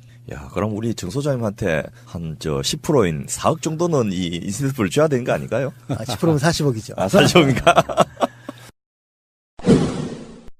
근데요, 정말 초보자들의 질문 같은 건데, 빚을 내잖아요. 근데 이게 그 빚을 내음에 있어가지고, 예를 들면 그 지방자치단체, 기초단체라도 의회가 있잖아요. 의회랑 상관이 없이 그냥 빚을 내서 쓸 수 있는 거예요? 아닙니다. 의회가 동의를 해줘야 되고요. 이 관료제의 문제인데, 관료제는 결정 단계를 많이 하고 여럿이 모여 회의를 자주 합니다. 왜냐하면 책임을 분산시켜야 되기 때문에. 근데 사실은 가장 누구보다도 처음에 그걸 문안을 작성하는 사람, 기획안을 작성하는 사람이 어떻게 보면 주인 노릇을 하는 거죠. 그래서 집행부가 그 노릇을 하는 거고요. 근데 의회는 뭐 그 부분에 대해서 그걸 막을 만한 힘을 갖고 있거나 아니면 의지를 갖고 있거나 그러지는 못한 것 같아요. 지난 시간도 저희가 이야기했지만은 특히 지자체장하고 그 지역의회가 보통 같은 당 소속일 경우가 대부분입니다. 그러니까 뭐 견제나 이런 게 전혀 불가능하죠. 짬짬이로 해가지고 그러면 우리 이번에 한 1조 원 부채 만들어가지고 그 당신 한 2천억 가지고 내가 나머지 8천을 쓸게 뭐 이런 식으로 주고받고가 되는 거죠. 근데 더 정말 초보적인 질문. 그 돈을 누구한테 빌려요? 나 그게 궁금해. 지방자치단체는 외채를 발행할 수 없고요. 네. 중앙정부로부터 빌립니다. 중앙정부는 그걸로 국채를 발행하죠.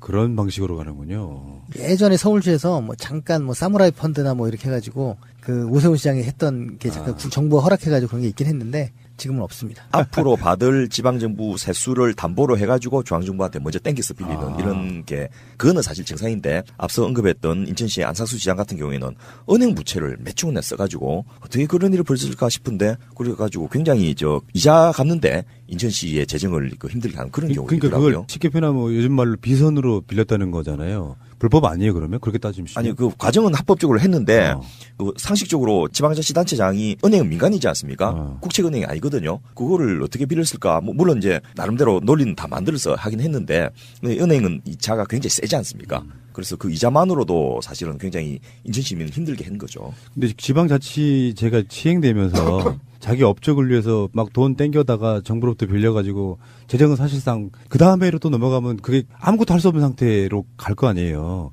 그러다 보면 이제 이재명 시장처럼 뭐 모라토리엄 선언한다 뭐 이런 식으로까지 이야기가 나왔는데 근데 결국에는 그 사람이 당선이 안 되고 다른 사람이 또 당선되면 그 뻥 뚫려 있는 그 예산을 보고 황망해하는 아무것도 할 게 없네 이런 상태로 되고 있는 거 아니에요.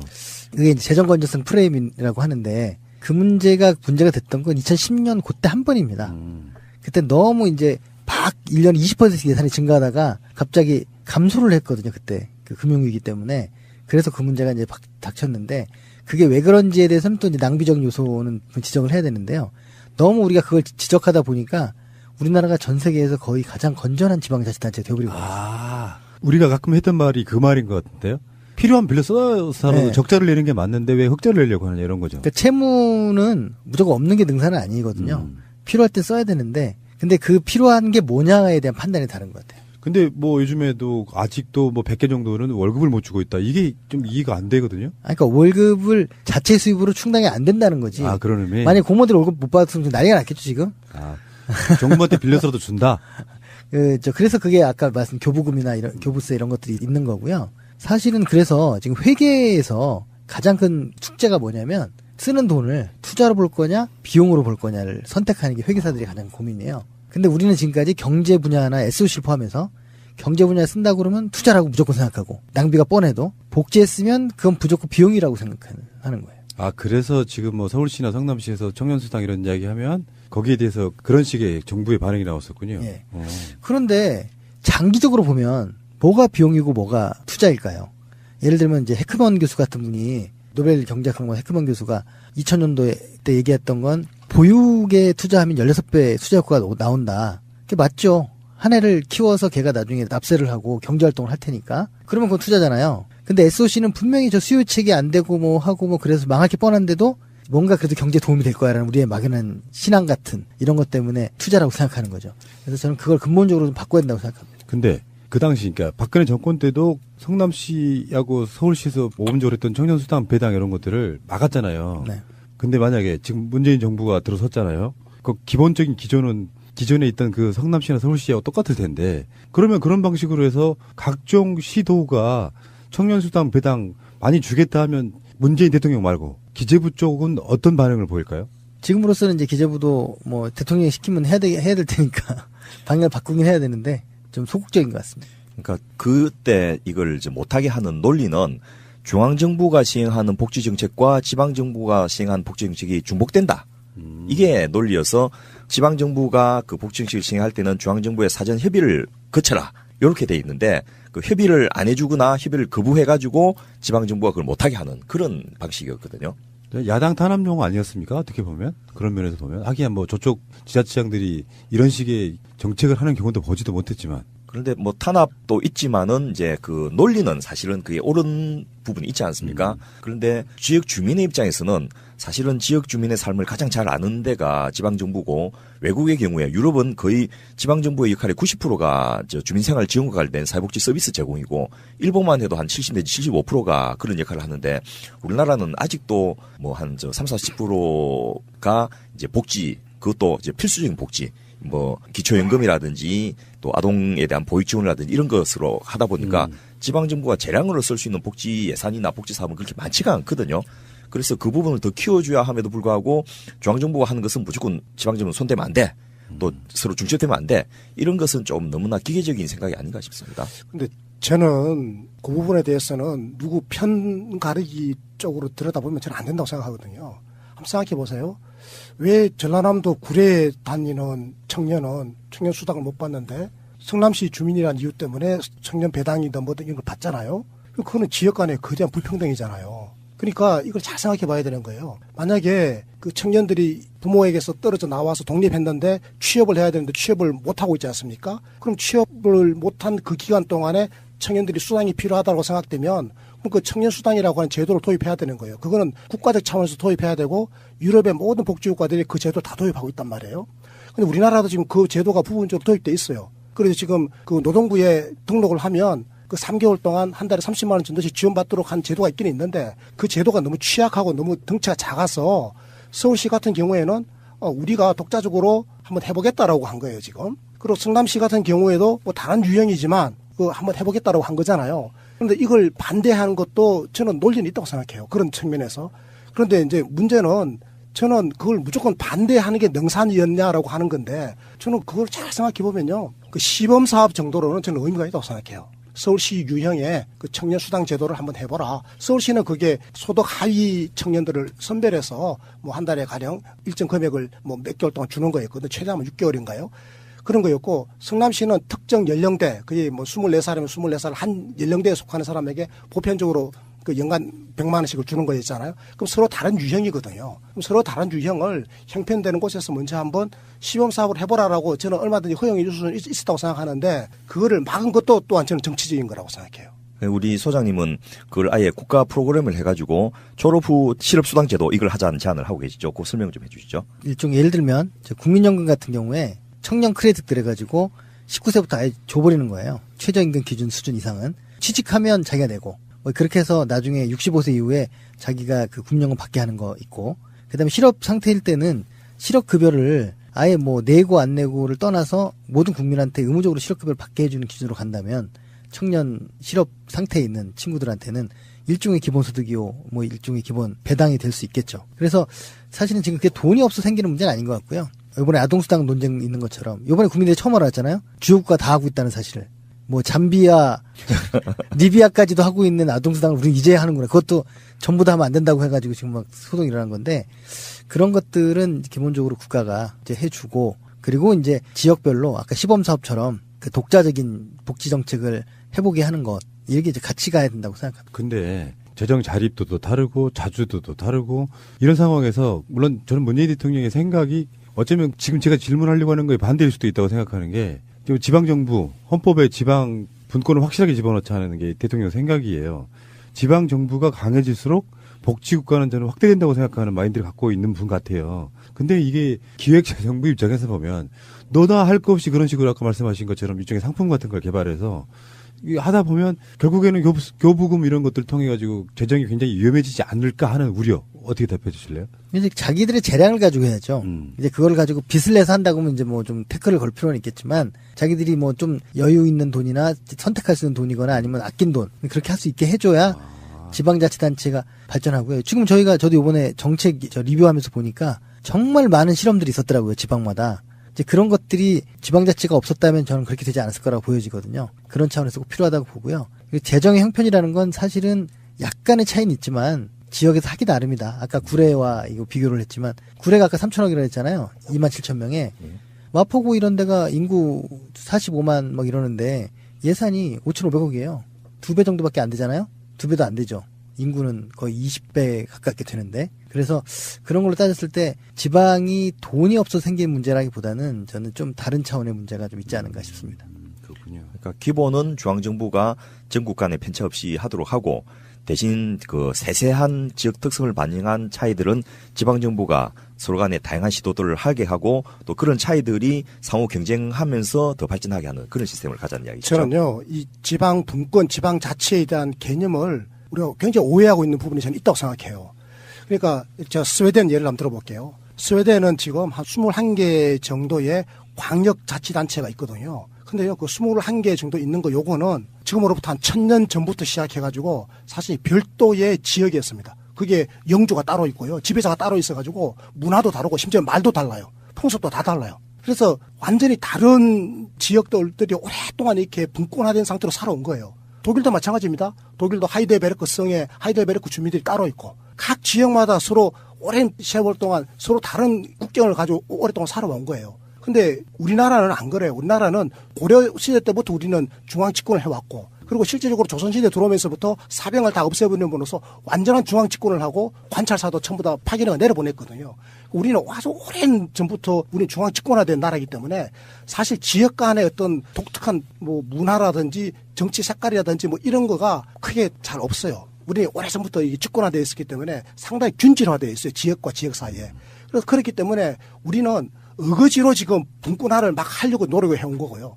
유럽에서는 원래부터 분권이었었습니다. 이걸 이제 중앙 집권화 통합하려다 보니까 갈등이 생기니까 분권과 집권 사이에 균형을 유지하려고 했던 거고, 우리는 원래부터 집권화되어 있었는데 이걸 요즘 이제 분권화 시키려고 하는데요. 그래서 제가 그러니까 어거지로 분권화 시키려고 하고 뭐가 다른 것처럼 자꾸 뭐를 하고, 이것도 저는 하나의 편향이라고 생각하고요. 그럼에도 불구하고 제가 분권화를 지지하고 찬성하는 이유는 이게 지방 행정에 있어서 중앙이 하는 것보다 지역에서 하는 게 훨씬 더 효율적이기 때문에 그 지역에서 하라라고 권한을 위임한다라고 하는 측면이지, 저는 그 분권의 개념을 잘 이해해야 한다고 생각해요. 이거 잘못하면 지역 간에 불균형을 초래하거든요. 근데 이제 최고 집권한, 그러니까 우리나라를 통수하는 사람, 대통령이 마인드가 그런 마인드면 박근혜 때 뭐 박원순 시장, 뭐 이재명 시장 이렇게 탄압 비슷한 느낌으로 가지는 않을 테니 결국에는 각 지역 자치단체에서는 자기들 특색이 있는 것을 내놓을 수밖에 없을 거 아니에요. 선출을 되려고 하면. 근데 아까 말씀하신 것처럼 SOC나 무슨 건물 짓는 걸로 이제 한계가 있으니까 최근에 그 내년부터 드디어 경북 구미가 초등학생 급식을 한다는 거 아니에요. 무상급식을. 결국에는 받아들일 수 없는 현실이랄까? 대세에는 거스를 수 없다. 좀 늦게 가더라도 그런 상태 아니겠습니까? 그러니까 이제 분권이라고 하는 게 지금 균형 발전하고 좀 다르거든요. 근데 지금 제가 볼 땐 오용되고 있어요. 그러니까 분권이라고 하는 건 정말 다양하게 한번 해봐라라고 하는 게 분권인데, 균형 발전은 뭐냐면 똑같이 살겠다, 똑같은 경제 구조, 뭐 똑같은 발전을 이루겠다라는 그 모호한 논리가 있고 예산을 주로 건드리게 되는 거거든요. 그래서 지금 사실은 저는 분권을 찬성하는데 균형 발전을 해야 되나? 뭐 이런 생각을 저는 해요, 기본적으로. 왜 똑같은 공단을 다 지어야 되고 똑같은 철도를 놔야 되고 다 그래야 되는지에 대한 의구심이 일단 있고요. 그래서 이제 그게 지금 뭐 자꾸 논리가 제로섬 게임처럼 뺏는 걸로 가는 문제가 있어요. 저희 재정 쪽 하는 사람들은 요즘 어디까지 얘기하냐면 내셔널 미니멈에 해당되는 거는 국가가 직접 하자. 제 말이 그 말이에요. 현금 급여 같은 거 그러니까 다 중앙이 줘버리자. 제가 지금 있는 것도 이야기해 볼 거예요. 스웨덴 같은 경우, 유럽 많은 나라 그런데 제가 스웨덴을 한 예를 들어 보는 거예요. 스웨덴 같은 경우는 원래부터 그 중세시대 때부터 그렇게 분권화돼가지고 살았거든요. 그게 현대 들어와가지고 이제 집권화되었는데 여전히 이제 중앙집권과 분권의 균형을 이루고 있는 아주 모범적인 분권 사례잖아요. 그런데 스웨덴의 기초자치단체인 꼬뮌에 하는 일 보면 거기서 실제로 민생과 관련된 복지와 관련된 모든 일을 다 하거든요. 보육, 교육, 뭐 아동수당, 뭐 모든 행정 업무를 다 해요, 거기서. 그런데 그 업무의 90%는요, 중앙정부에서 법으로 다 규정해 놓은 거예요. 이걸 알아야 돼요. 왜 그러는가 하면, 여차 잘못하면, 그 초등학교 교육이라든지, 뭐 여러 가지가 달라져 버리는 거예요, 지역마다. 그 달라지지 말라고 하는 이 균형을 맞추는 거에 굉장히 신경을 쓰거든요. 그걸 좀 잘 이해할 필요가 있는 것 같아요. 그래서 뭐 내셔널 미니멈을 국가가 책임지고 하고 지역별로 약간씩의 그 베리에이션 특색을 반영하도록 하자라는 그런 원칙은 이제 동의가 되는 것 같은데요. 지금 상태에서 과연 대통령께서 공약으로 한 이 연방제 수준의 자치국가 이런 것이 과연 실행 가능한가라는 의문을 여러분한테 제가 들었는데, 지난주에 옛날에 같이 일하던 공무원 출신들하고 같이 자리를 만들었는데, 그때 이제 이전 정부에서 열심히 했다라는 이유로 자천되어서 기재부의 핵심적인 역할을 하다가 지방의 구석에 산하기관에 있다가 다시 이제 정권 바뀌니까 중앙부처 국장으로 복귀하신 분하고 이제 이야기를 나누다가 자기는 분권도 좋고 자치도 좋지만은 지방정부 후문 못 믿는다. 쟤들한테 어떻게 이 돈을 줘? 돈을 못 맡긴다. 이런 이야기를 하면서 굉장히 큰 불신을 갖고 있더라고요. 그런데 그거는 뭐 지방 공무원의 문제보다도 사실은 지방 정치의 시스템의 문제가 더 크지 않습니까? 그래서 그런 것이 개선된다라는 전제 하에서 이걸 해야지, 지금 현재 상태에서 여전히 말도 안 되는 토목건설에 돈만 쏟아붓고 있고 그것을 견제하거나 컨트롤할 능력도 없는 지방정부와 지방공무원들한테 권한을 더 주는 것은 오히려 국가를 퇴보시키는 거다. 이런 이야기가 있는데 그거는 어떻게 우리가 해석을 해야 될까요? 일단은 첫 번째는 예산을 낭비하는 게 지방이 많은, 중앙정부가 많은지는 정말 판단하기 어렵다는 거. 그렇습니까? 다 내로 남불이잖아요. 그 또 하나는 뭐냐면 권한과 책임이 같이 가는 게 분권이지 권한만 많이 가는 게 분권이 아니거든요. 만약 그렇게 정말 낭비를 해가지고 했으면 그 지역 주민까지 피해를 봐야 돼요. 책임을 져야 되는 거죠. 지금 왜 사람들이 참여하지 않느냐. 그 중에 하나는 그렇게 망비한다고 나한테 무슨 피해가 오겠느냐라는 생각이 기본적으로 있어요. 지난번 인천에서 잠깐 빚이 많을 때 막 악취소동 일어나고 막 그랬던 게 사실 그 예산하고 관련돼 있었거든요. 돈을 아끼려고 시스템 좀 덜 돌리고 막 그런 건데, 그래서 그런 차원에서 그래야 주민들이 떠나든가 아니면 그 안에 싸우든가 그게 될 거 아닙니까? 근데 지금은 이도저도 아닌, 그리고 극단적인 상황 다 막아주는 중앙정부가 이런 상태이기 때문에 문제가 되는 게 아닌가 싶습니다. 그러니까 민주주의라는 게 어떻게 보면 하루아침에 이루어지지 않는다는 게 벌써 이제 6기 들어가잖아요. 그러면 20년 한 거잖아요. 20년 했음에도 불구하고, 아니지, 반대로 말해야지. 20년밖에 안 돼서 불합리하고 잘못된 것들이 굉장히 많은 걸 하나씩 고쳐나가는 과정이라고 보는 거 맞죠? 크게 보면. 그 예를 들면 부패가 지방자치 이전보다 지금 심해졌을까요? 아니, 안 그럴까요? 부패학자들은 굉장히 이제 나아졌다고 생각을 합니다. 저도 그렇게 생각해요. 나아진 것 같아요. 근데 지금은 지표는 좀 달라요. 왜냐하면 지방자치제가 되기 전에는 군수부터 대통령까지 다 연결된 사람들이어가지고 밝혀지질 않았지. 지금은 다 끊어져 있기 때문에 네, 마음 놓고 검찰이 이제 수사할 수 있죠.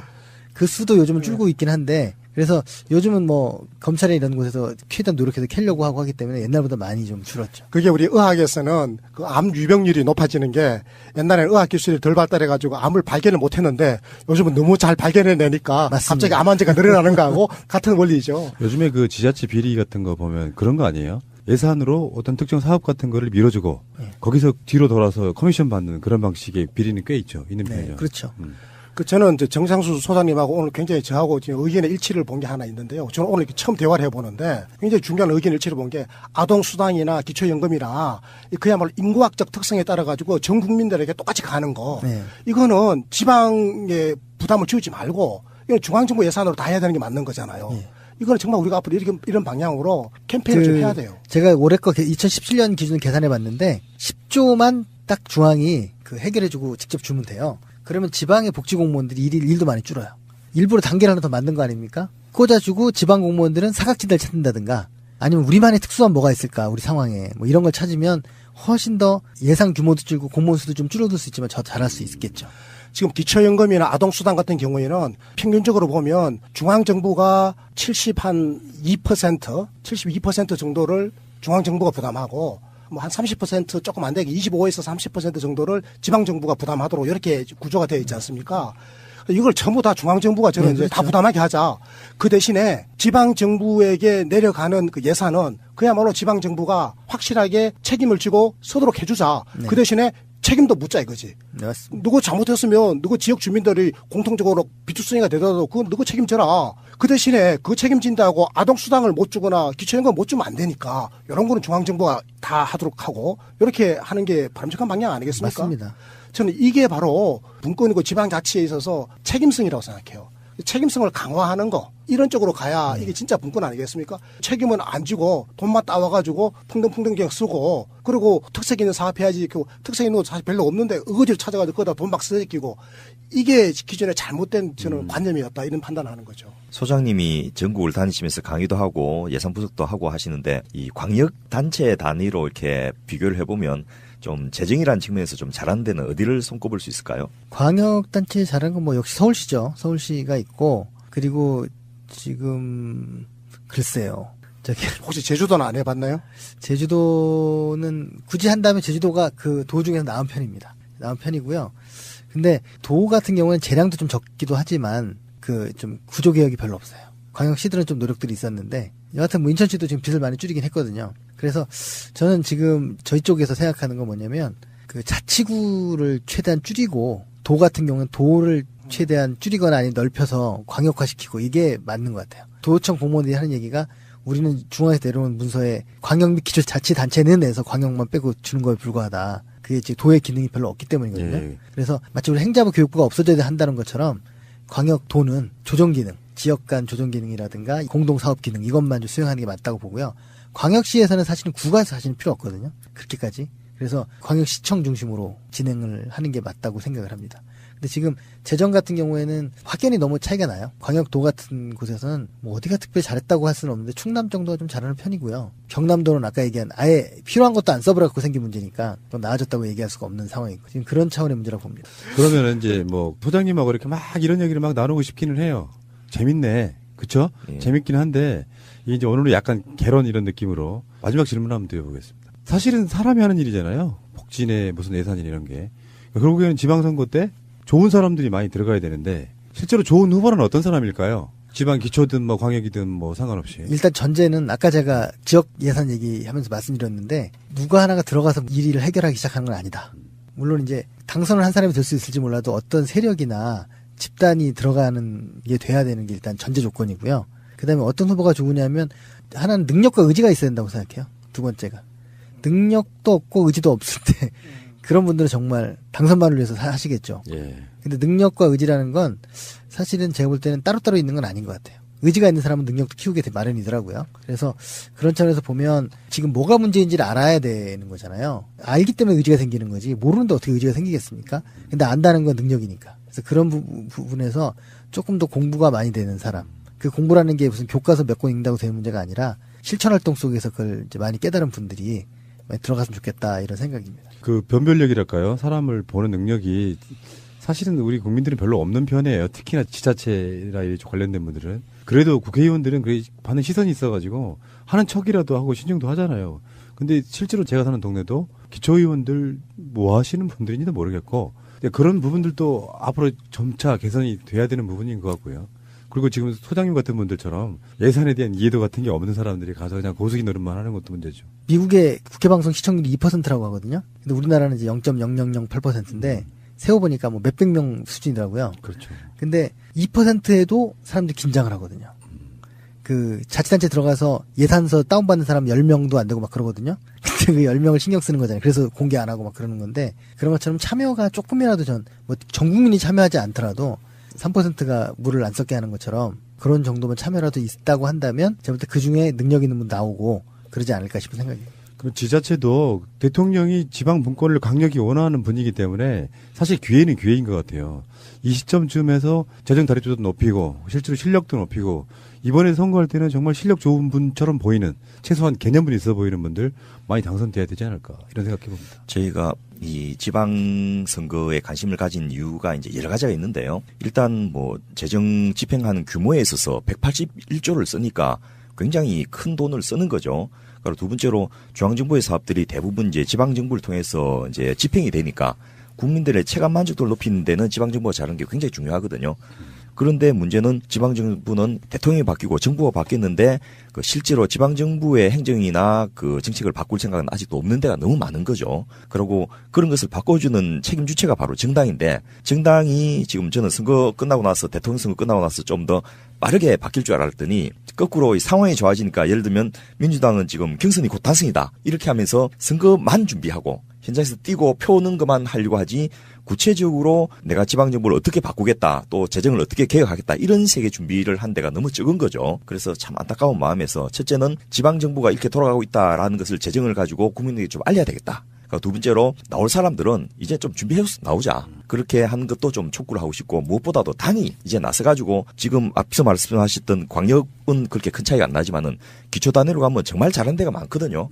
그러면 뭐 못하는 데를 징계하고 이렇게는 못한다 하더라도 중앙당이 나서가지고 자기 소속의 지방자치단체장들이나 의원들이 잘한 것은 모델로 만들어서 선전도 좀 하고 자랑도 하고 또 표준 프로토콜 만들어서 전 후보들한테 공부도 시키고 이런 걸 좀 해야 되는데 이 선거가 지금 6개월 앞으로 다가왔는데 너무나 이렇게 또 다른 또 한 번의 선거로만 끝내려는 것 같아서 안타까운 마음에서 우리 정 소장님 오늘 모셔봤습니다.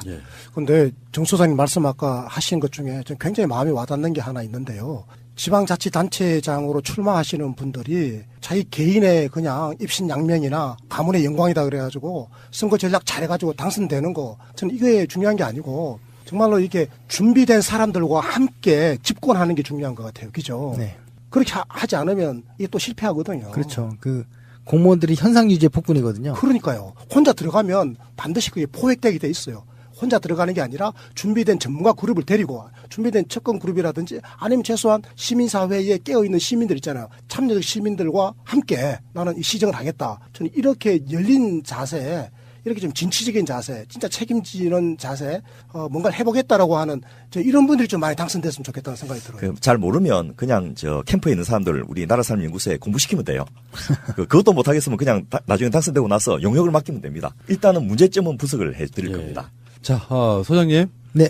뭐 짧은 시간이었지만 굉장히 감명 깊은 이야기, 생각도 못했던 시각도 봤고요. 방송 들으시는 분들에게 그런 얘기 하나만 해주세요. 사실 관심이 있어야 뭔가 바뀌는 거거든요. 계속해서 우리는 뭐 무슨 당이 뭘 예산이 깎았다 뭐 이런 식의 그런 비판만 했지만 실제로 우리가 뭘 알고 이야기하는, 정밀하게 알고 이야기하는 거 같지는 않거든요. 그 국민도 많이 알아야 되는데 그 국민들께 예산을 바라보는 시각 한 팀만 주십시오. 그런 생각이 들거든요. 이게 내 돈이다 생각하는 게 굉장히 중요한데, 이게 예산을 바라볼 때 어떤 입장이 있느냐가 굉장히 중요합니다. 근데 대부분의 시민들이나 관료들은, 공무원들은 소비자 입장이에요. 쓸 때만 생각을 하잖아요. 그래서 극소수 시민단체가 절약자 역할을 합니다. 기재부 관료들이나 소수가. 근데 좀 진짜 내가 시장이나 군수다라고 생각하면 수문장 같은 역할을 하겠죠. 쓸 때 쓰고 아낄 때 아끼고 이제 그런 역할인데, 근데 우리 시민들이 보면 내가 주인이라는 생각이 부족하다 보니까 그냥 저건 남의 일이라고 생각을 하는 거죠. 그런 면에서 저는 혈세란 말은 싫어하지만 좀 아까운 내 종잣돈이라고 생각을 한다면 조금 다르지 않을까. 사실은 그게 진짜 주인 노릇하는 거거든요. 예. 얼마 전에 제천에서 화재 났는데 결국엔 문제는 부족한 인력도 채워주지 못하는 그 시스템. 돈은 도대체 어디 쓰는 건지도 가끔씩 궁금하고요. 자, 좋은 시간이었고요. 소장님 다음에 한번 또 다른 예산 관련 궁금증이 있을 때 한번 모시겠습니다. 네. 자, 고맙습니다. 감사합니다. 심판을 받지 못하게 규정으로 돼 있어요. 우병우하고 신광렬하고 사법연수원 동기잖아요. 그러니까 이렇게 학연이 명확하게 연결돼 있는 사람이 피의자로 어떤 심판 배당이 들어오면 그 판사는 그 심판을 다른 곳으로 넘기도록 의무적으로 넘겨야 해요. 규정상. 그렇기 때문에 신광렬 판사가 양심에 꺼리켜서라거나 안 그러면 그동안의 여론이 무서워서라거나 뭐 어쨌거나 뭐 자기의 의지로 자기가 자발적으로 나는 이 우병우에 대한 구속적부심 심판을 못하겠습니다 하고 넘긴 게 아니에요. 그럼 이거 시스템상으로 이렇게 돼 있다는 시스템상으로 당연히 그렇게 해야 되는 걸 절차대로 한 것뿐이에요. 근데 이게 보도의 전체적인 맥락이 신광렬 판사 그렇게 나쁜 사람이 아니었구나.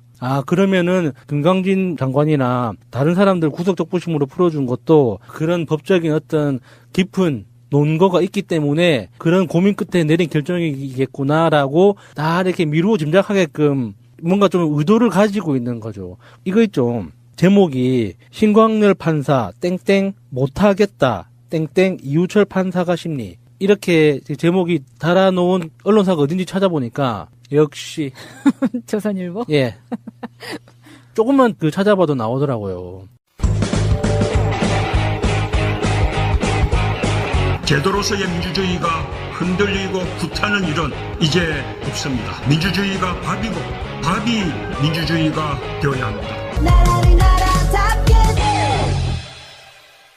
이게 구속영장 심사나 구속적부심 심사 같은 경우에 심리의 대상이 되는 사람과 심리를 하는 사람이 개인적인 인연이 있으면 학교나 사법연수원이나 이렇게 있을 때는 자동적으로 다른 재판부로 넘기도록 그렇게 규정이 돼 있다고 합니다. 이 사건에서 영장실질심사에 대한 재판의 배당을 지금 변경한 건데요. 네. 아까 야수님이 얘기한 것처럼 제척사유라는 게 존재해요. 법관 등의 사무분담 및 사건 배당에 관한 예규를 보면 10조 3에 제척사유 등으로 인한 배당의 특례 이런 게 있습니다. 다음 각 호의 사건은 해당 법관이나 그가 속한 재판부에는 배당하지 않는다라고 돼 있고요. 여기에 이제 일본어로 제척사유가 있는 사건. 이 제척사유가 있는 사건은 이익이 공유가 될 위험성이 있는 사건들이거든요.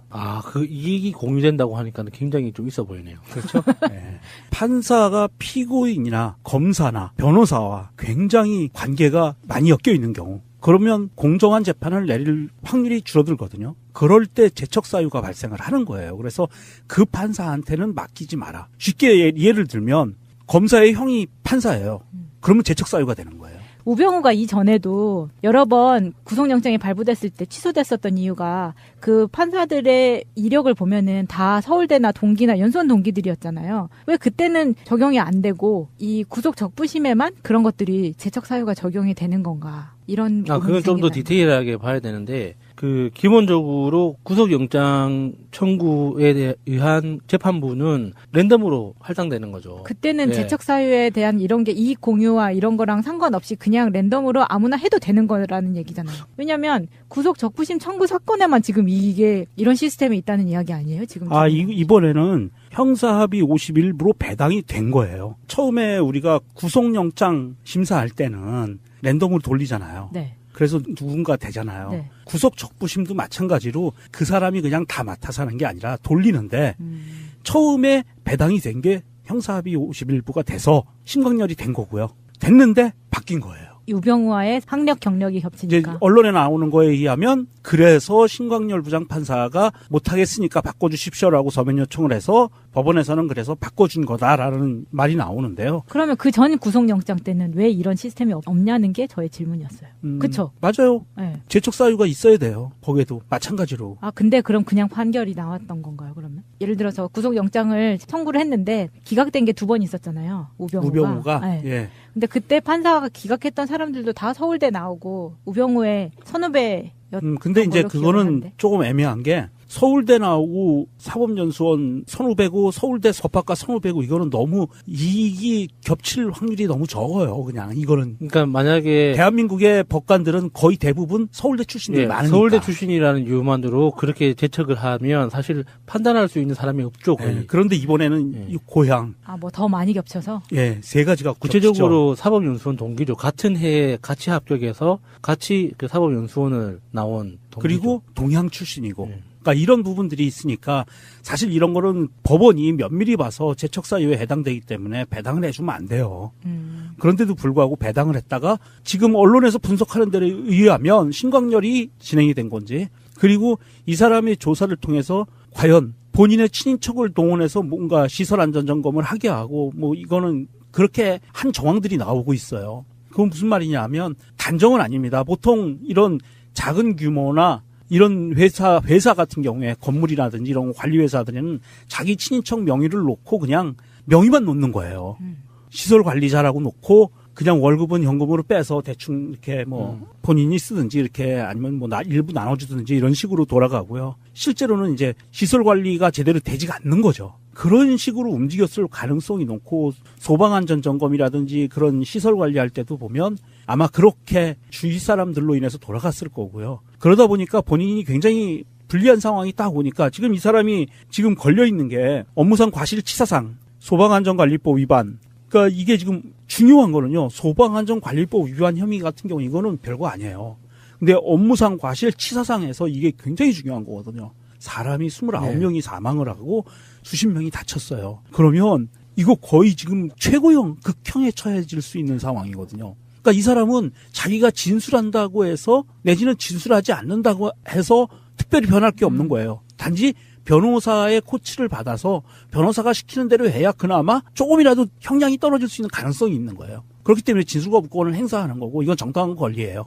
그런데 이제 진상규명이 있어서 키를 갖고 있기 때문에 이게 어떻게 이게 밝혀질 수 있을 것인가 좀 애매한 부분이 있어요. 그 건물주가 진술을 막상 한다고 해도 자기가 법적으로 해야 될 건 하지 않았고 하면 안 되는 일은 했다는 진술밖에 없거든요. 그렇죠. 예상할 수 있는 진술의 내용이라는 게. 그러니까 차라리 진술하지 않는 게 자기로서는 최선인 거죠. 어쨌거나 지금 사회적인 지탄은 뭐 정해진 거잖아요. 그리고 이제 계속해서 건물의 실소유주에 대한 이야기도 나오고 있는데. 실소유주라면은 또 이 사람도 뭐 바지라는 뜻이에요? 네. 원래 이 소유주로 밝혀진 이 씨의 매형이 있죠. 자유한국당 도의원의 강현삼. 이 사람이 이제 실소유주라는 이야기가 있는데 왜 이런 이야기가 계속해서 나오냐면은 이 건물의 취득 과정에서 94%가 넘는 돈을 대출을 받아서 이 건물을 취득을 하게 돼요. 이 씨가. 야, 94%요? 네, 94%는 거의 없는 경우잖아요. 네. 그러니까 이 건물을 경매 받았을 때도 굉장히 싸게 경매를 받았고 그 경매 받은 금액이 싸게 한 게 27억인데 그중에서 25억을 대출을 받은 거예요. 근데 이 사람은 1억 원 정도의 아파트에 거주를 하면서 작은 빵집을 하는 사람이거든요. 과연 이 사람이 정말 실소유주일 것이냐라는 의문이 계속 생기는 거죠. 충분히 그런 의심을 받을 만하네요. 이제 한겨레가 도의원에게 통화를 했는데 이 도의원 말은 절대 내 것이 아니다. 괜한 오해라고 선을 걷다고 한겨레는 나오고 있네요. 이거 뭔가 절대라는 말이 들어갔다는 거죠. 홍준표 씨 생각이 싹 나면서 너무 강조하는 거는 뭔가 의심을 불러일으키잖아요. 그러니까요. 이게 보통 이런 큰 대형 참사가 나면 우리가 뭐 KTX도 얘기하고 세월호도 항상 얘기했지만 큰 참사가 났을 때 그 참사에 책임을 져야 되는 사람들이 있죠. 여기에서 보면 이 건물 관리인이고요. 그다음에 직원들이 있고요. 이 사람들이 빨리 사람들을 대피시켜서 인명피해를 최소화시킬 수 있는 사실은 책임이 있는 거예요. 이게 애매한데 법적인 책임까지 물을 수 있을 것이냐 없을 것이냐는 굉장히 애매한 부분이에요. 네, 지금 그 세신사 마지막 전화를 했던 사람이 세신사라는 거죠. 그 사람이 왜 사람들한테 불이 났다고 얘기를 하지 않고 본인만 빠져나갔느냐. 이거에 대해서 법적으로 어떤 벌을 줄 수 있는지 없는지 그거를 지금 그 부분이 굉장히 애매해요. 사실은 이게 명확하게 그거를 법 규정으로 적용하기가 어려워요. 세월호 같은 경우에는 어떠한 배의 그 직급이 다 나눠져 있잖아요. 그래서 이 사람은 무슨 일을 해야 되고 의무사항들이 다 있는데 그 빌딩이나 목욕탕 스포츠센터 관리인이나 직원 세신사 같은 경우에 과연 그런 책임을 물을 수 있을 것인가 하는 조금 어려운 부분이 없잖아 있고요. 대신 이 건물주가 현장에 있었기 때문에 건물주는 그 부분에 대해서 법적인 도의적인 책임이 있다고 봐요. 그러면 관리자들은 그런 대형 참사가 났을 때 대한민국에서 본인만 살자고 뛰어나오는 이런 오래된 이 적폐스러운 이 습관들, 악습들이죠. 본인만 살면 된다는 거였거든요. 그렇기 때문에 건물주가 1층에 있다 8층으로 올라가서 구조가 되는 거예요. 2층, 3층 이런 데서 사람들이 죽어가는 동안에 이 사람이 이런 위급한 상황에 2층에다가 소리를 5초, 10초만 더 소리를 질렀으면 그중에 많은 수가 사람들이 살 수가 있었다는 거죠. 세월호에서 배 밖으로 나가라는 방송 한 번만 했으면 살 수 있었듯이 맞아요. 똑같은 상황인 거예요. 이 제천 상황이 정말 많이 비슷한 점이 되게 많아요. 그래서 지금 안타깝게 생각을 하는 게 계속 그 강화 유리 이야기가 나오는 거거든요. 2층의 유리를 왜 깨지 않았느냐 소방관들한테 그런 이야기 계속 나오는데 사실 여기에 대해서는 심리적 압박 때문에 요청을 해서 바꿔줬다라는 거예요. 근데 그거는 사실이 아니고 원래 시스템적으로 할 수가 없게 돼 있다라는 얘기죠. 원래는 그렇게 하면 안 되는 거죠. 근데 그렇게 했던 거죠. 무리수를 둔 거죠, 법원이. 아, 그렇네요. 왜냐면 지금 바뀌어 있는 형사 2부의 재판장인 이우철 부장판사 같은 경우에도 서울대 법대를 졸업했고 사시는 35회니까요. 우병우가 29회. 그래서 한 6년 정도 사법연수원 19기. 네. 우리나라 법조인을 양성하는 기본적인 프로세스 자체가 같은 대문을 통과하도록 돼 있기 때문에 이건 겹칠 수밖에 없죠. 그 대문을 통과했다는 이유만으로는 제척하기 힘들죠. 그래서 사법연수원 같은 경우에는 이제 뭐 어차피 붙은 사람들이 판검사, 변호사가 다 이 안에 들어가서 공부하기 때문에 제척 사유로 하기는 좀 어려운 부분이 있고요. 그 외에 여러 가지가 겹치면은 이건 의심의 눈으로 보고 제척을 해야 되는 거죠. 그게 공정한 법 질서를 위해서 재판부가 해야 되는 행위 중에 하나예요. 그러니까 이 보도에서 정말 눈여겨볼 건 신광렬 판사의 양심 때문에 재판부가 옮겨진 게 아니라는 거예요. 아마도 그 여론의 압박에 재판부가 뜨거했을 거예요. 그래서 이렇게 하자라고 이야기를 했을 것 같고요. 제 느낌에는. 자, 그런데 방송 도중에 속보가 들어왔어요. 우병우 구속 적부심이 기각됐다는 소식입니다. 와, 제대로해. 이거는 사실은 이제 우리가 그동안 수많은 시간 동안 우병우 때문에 법꾸라지 때문에 속을 태워왔는데 이제야 제대로 된 결과가 나온 것 같고요. 이제 시작이죠. 그런데 신광렬 부장판사가 교체가 되고 나서 이런 결과가 나왔다는 것을 보니까 그동안의 우려가 사실은 그냥 우려는 아니었던 것 같은 그런 느낌이네요. 이에 대한 좀 더 자세한 이야기는 다음 에피소드에서 소개해드리겠습니다.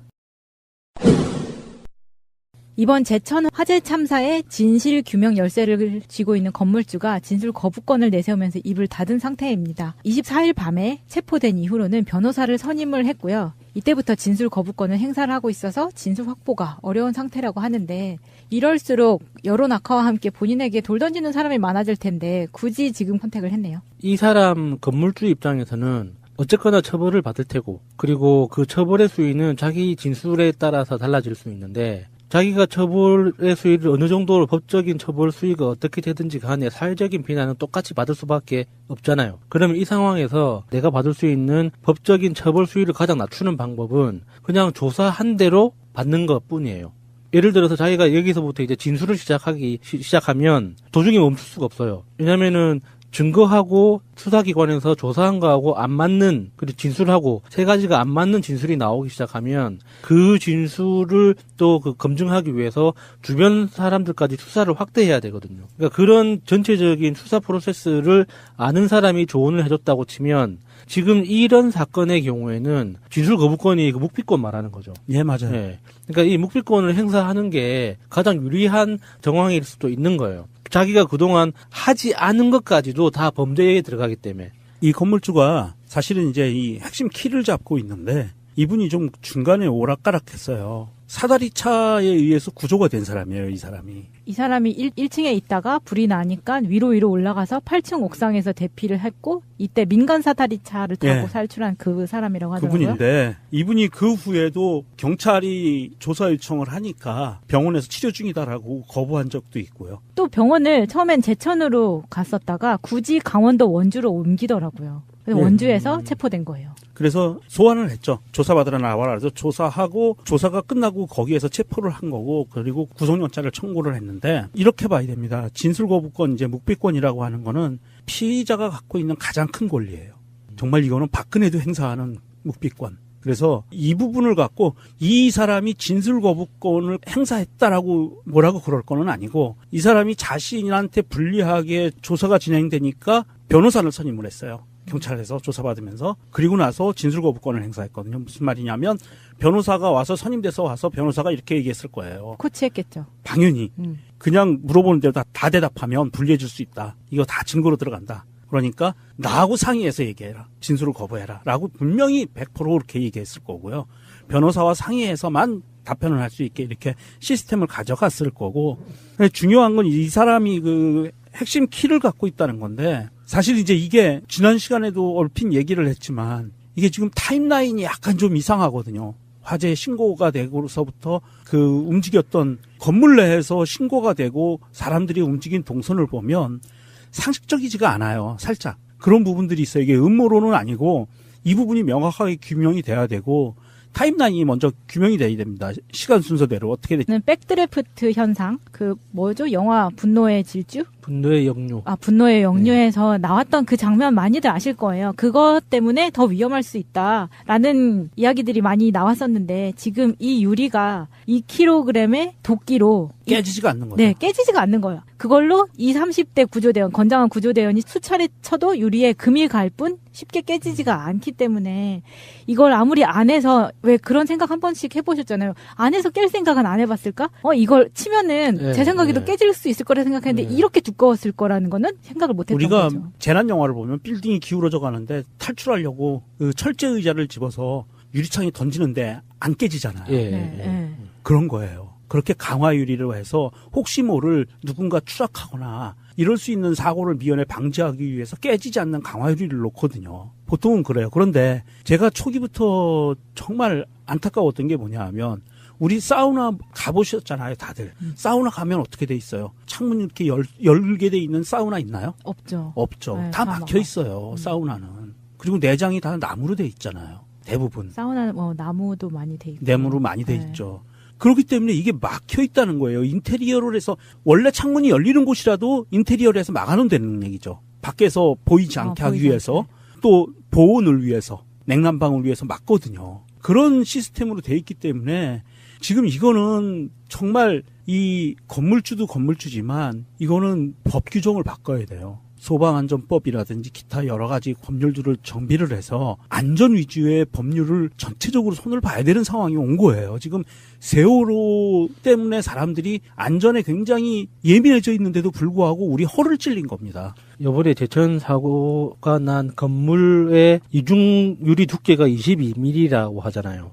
그러면 22mm라는 숫자 자체는 굉장히 안전해 보이는데 이게 안전에 대해서 다시 법 규정을 고쳐야 된다고 명정님이 말씀하신 취지는 그냥 안전해 보이는 게 아니라 이 유리 두께 22mm는 건물주의 안전을 위한 거예요. 사실은 건물을 사용하는 사람, 그렇죠. 건물에 살고 있는 사람의 안전과 이익이 건물주의 이익과는 다르거든요. 그러니까 우리나라의 건축 관련된 법률은 거의 99%가 건물주 그리고 토지 소유주의 이익을 위해서 만들어져 있어요. 그래서 불법 주차가 굉장히 큰 문제가 됐었잖아요. 그 알고 보면은 건물주의 용적률 문제 때문에 주차 공간이 부족해지는 거거든요. 그러니까 모든 것들이 안전을 위해서 법을 개정한다는 명목하에 그 이면에서는 결국에 땅을 가진 사람, 건물을 가진 사람의 이익을 중심으로 제도가 고쳐지다 보니까 그 건물을 이용하고 토지를 이용해야 되는 실사용자들의 기본적인 권리와 안전에 대한 예방책이 도외시되는 거예요. 그러니까 결국에 그 사람들은 불법 주정차 말고는 생활할 수 있는 방법이 없는 거죠. 결과적으로 소방차가 못 들어가니까 화재가 더 커졌고, 그래서 눈에 보이는 불법 주정차 한 사람들만 욕을 하는데, 그 사람들이 불법 주정차를 할 수밖에 없는 상황을 누가 만들었냐고. 그러니까 이게 굉장히 복잡한 문제거든요. 그러니까 우리나라 부동산 문제, 도시 집중화 문제, 인구의 문제, 이런 것까지 연관되어 있는 복잡한 문제이긴 하지만, 기본적으로 안전이라는 게 누구의 안전과 누구의 이익인가에 대해서 먼저 고민을 해야 되는 거예요. 여기에 그 보도에 나온 것처럼 22mm라는 굉장히 두꺼운 유리가 안전하게 느껴지잖아요. 근데 실제로는 사용하는 사람들한테는 절대 안전한 게 아니라는 뜻이죠. 이게 화재 시에 대피할 수 있는 방법이 없었던 거예요. 이 건물 자체가 옥상은 불법 증개축으로 인해서 연기가 빠져나갈 공간이 없이 막혀져 있었고, 그 유독가스가 1층부터 올라오기 시작을 하는데 계단을 통해서 복도를 통해서 들어오다가 이 목욕탕 안으로 이게 건물에 꽉 찬 거예요. 그러니까 연기 자체가 역류 현상이 벌어진 거예요. 위로 쭉 올라가잖아요. 그래서 쫙 그냥 차버린 거예요. 그리고 이제 출입문도 슬라이딩 도어식으로 돼 있어서 고장나고 잘 찾지 못하니까 그 문을 찾지를 못해서 거기서 피해가 많이 일어났다고 하는데, 일본 같은 경우에는 2층 이상 건물 유리창에는 빨간색으로 역삼각형 표시를 해놓고 탈출용 유리창이라고 표시를 한다 그래요. 그 유리창은 그러니까 두껍기가 비상용 망치로 때렸을 때 깨질 수 있을 만하게 만든다고 하는데, 우리도 이런 법은 좀 어떻게 적용시킬 수 있지 않나. 그렇죠. 이게 안전이 이제 야수님이 얘기한 것처럼 잘 깨지지 않는 강화 유리는 안에 있는 사람들이나 시설이 혹시 밖으로 추락할 위험성을 방지하기 위해서 튼튼한 거를 만드는데, 지금의 사고를 보면 사람이 빠져나가야 되는 상황이면 못 빠져나간다는 또 이런 모순이 생기는 거예요. 그래서 일본이 채택하고 있는 이런 깨질 수 있는 공간을 만들어준다는 거죠. 사람이 깨고 나갈 수 있는 공간을 만들어준다는 거예요. 이거 굉장히 중요한 거라고 보거든요. 제가 예전에 다녔던 회사가 33층에 있었는데, 그때 그 건물이 한 40 몇 층까지 있었거든요. 근데 그땐 초창기에는 꼭 알아야 할 어제의 뉴스. 문재인 대통령이 위안부 합의 검토 TF 발표 하루 만에 청와대 대변인을 통해 입장문을 냈습니다. 지난 합의가 양국 정상의 추인을 거친 정부 간의 공식적 약속이라는 부담에도 불구하고 저는 대통령으로서 국민과 함께 이 합의로 위안부 문제가 해결될 수 없다는 점을 다시금 분명히 밝힙니다. 사실상 기존 합의를 따를 수 없다는 입장을 명확히 한 겁니다. 문 대통령은 또 위안부 합의가 절차나 내용적으로 모두 중대한 흠결이 확인됐고 피해 당사자와 국민이 배제된 정치적인 합의라고 규정했습니다. 무엇보다 소녀상 이전 문제 같은 비공개 합의가 있었다는 게 국민들께 큰 실망을 줬다고 비판했습니다. 문 대통령이 외교적 부담에도 불구하고 합의를 지킬 수 없다는 입장을 밝히면서 정부는 사실상 파기 쪽으로 방향을 잡을 거란 분석이 나옵니다. 청와대 핵심 관계자는 내년 1월 예정인 대통령 신년 기자회견 즈음에 정부의 추가 조치가 나올 거라고 덧붙였습니다. 소녀상 철거 문제도 논란입니다. 협상 과정에서 소녀상 철거 약속으로 해석될 여지가 있는 이면 합의나 논의가 혹시 있었습니까? 소녀상 이전 문제와 관련해서 한일 외교장관 공동 기자회견에서 발언한 내용이 있지 않습니까? 주한 일본 대사관 앞의 소녀상에 대해 관련 단체와의 협의 등을 통해 적절히 해결되도록 노력한다. 그 이상도 이하도 아닙니다. 거기에 나와 있는 발표한 그대로가 다고, 또 그 정부가 그 소녀상을 가지고 이래라 저래라 할 수 있는 그런 문제도 아니거든요. 근데 그거를 자꾸 왜곡하고 이상하게 얘기한다는 것은 정말 바람직하지 않은 이강 없는 문제를 자꾸 일으키는 거죠. 그러니까 국민들이 보기에는 무슨 이면 합의가 있었거나 소녀상을 철거하는 쪽으로 아니면 옮기는 쪽으로 한국 정부가 성실하게 이행해야 되는 것이거나 이렇게 생각할 수밖에 없는 거 아니에요. 그거 왜 가만히 계세요? 10억 엔을 주었는데 10억 엔을 주었으니 성의를 보여야 한다라고 NHK의 아베 수상이 이렇게 직설적으로 얘기한 거는 우리 국민들이 볼 때는 이면 합의가 있었던 거구나. 제가 아는 한 이면 합의는 없습니다. 네. 분명히 말씀드리십시오. 외교장관 공동 기자회견에서 발표한 공개 합의 내용에 소녀상, 제3국 기린비, 성노예 표현과 같은 비공개 내용이 들어 있습니다. 지난해 개성공단 폐쇄는 청와대가 결정해 주무부처인 통일부에 통보하는 식으로 이루어졌습니다.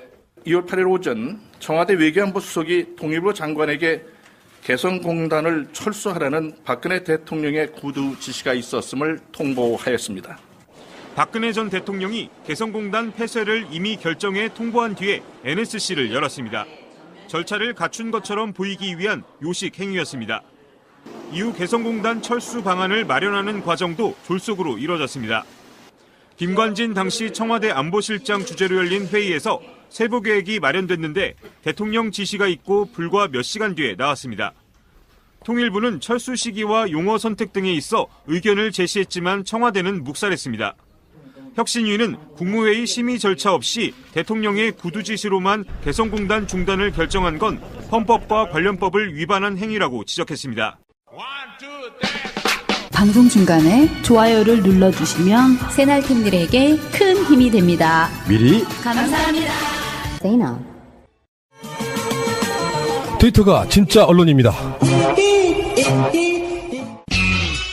우병우 전 청와대 민정수석의 구속 적부심을 서울중앙지법 형사합의 51부 신광렬 부장판사가 아닌 형사 2부의 이우철 부장판사가 담당하게 되었습니다. 우리가 이제 신광렬 판사라는 이름까지 외울 정도로 이 사람이 누구누구를 풀어줬는가 이런 것까지 다 알게 외울 지경인데요. 일단 이 신광렬 부장판사라는 사람은 김관진 전 국방부 장관과 임관빈 전 국방부 정책실장의 구속 적부심 심리를 맡아서 석방을 결정을 했던 인물이죠. 그래서 이제 본인이 어떠한 현저히 곤란한 사유가 있어서 재배당을 해달라라고 요청을 했다고 합니다. 그게 조선일보를 비롯한 언론에서 이제 의도하는 그렇게 신광렬 판사가 굉장히 양심적인 사람이었다는 걸 어떻게든 보여주고 싶은 마음이 깔려 있는 거죠. 사실은 여기 표현이 그렇잖아요. 신광렬 부장판사가 적부심을 맞지 못하겠다고 재배당을 신청했다잖아요. 근데 거짓말이에요, 이건. 사실 이런 상황에서는 이 신광렬 판사가 적부심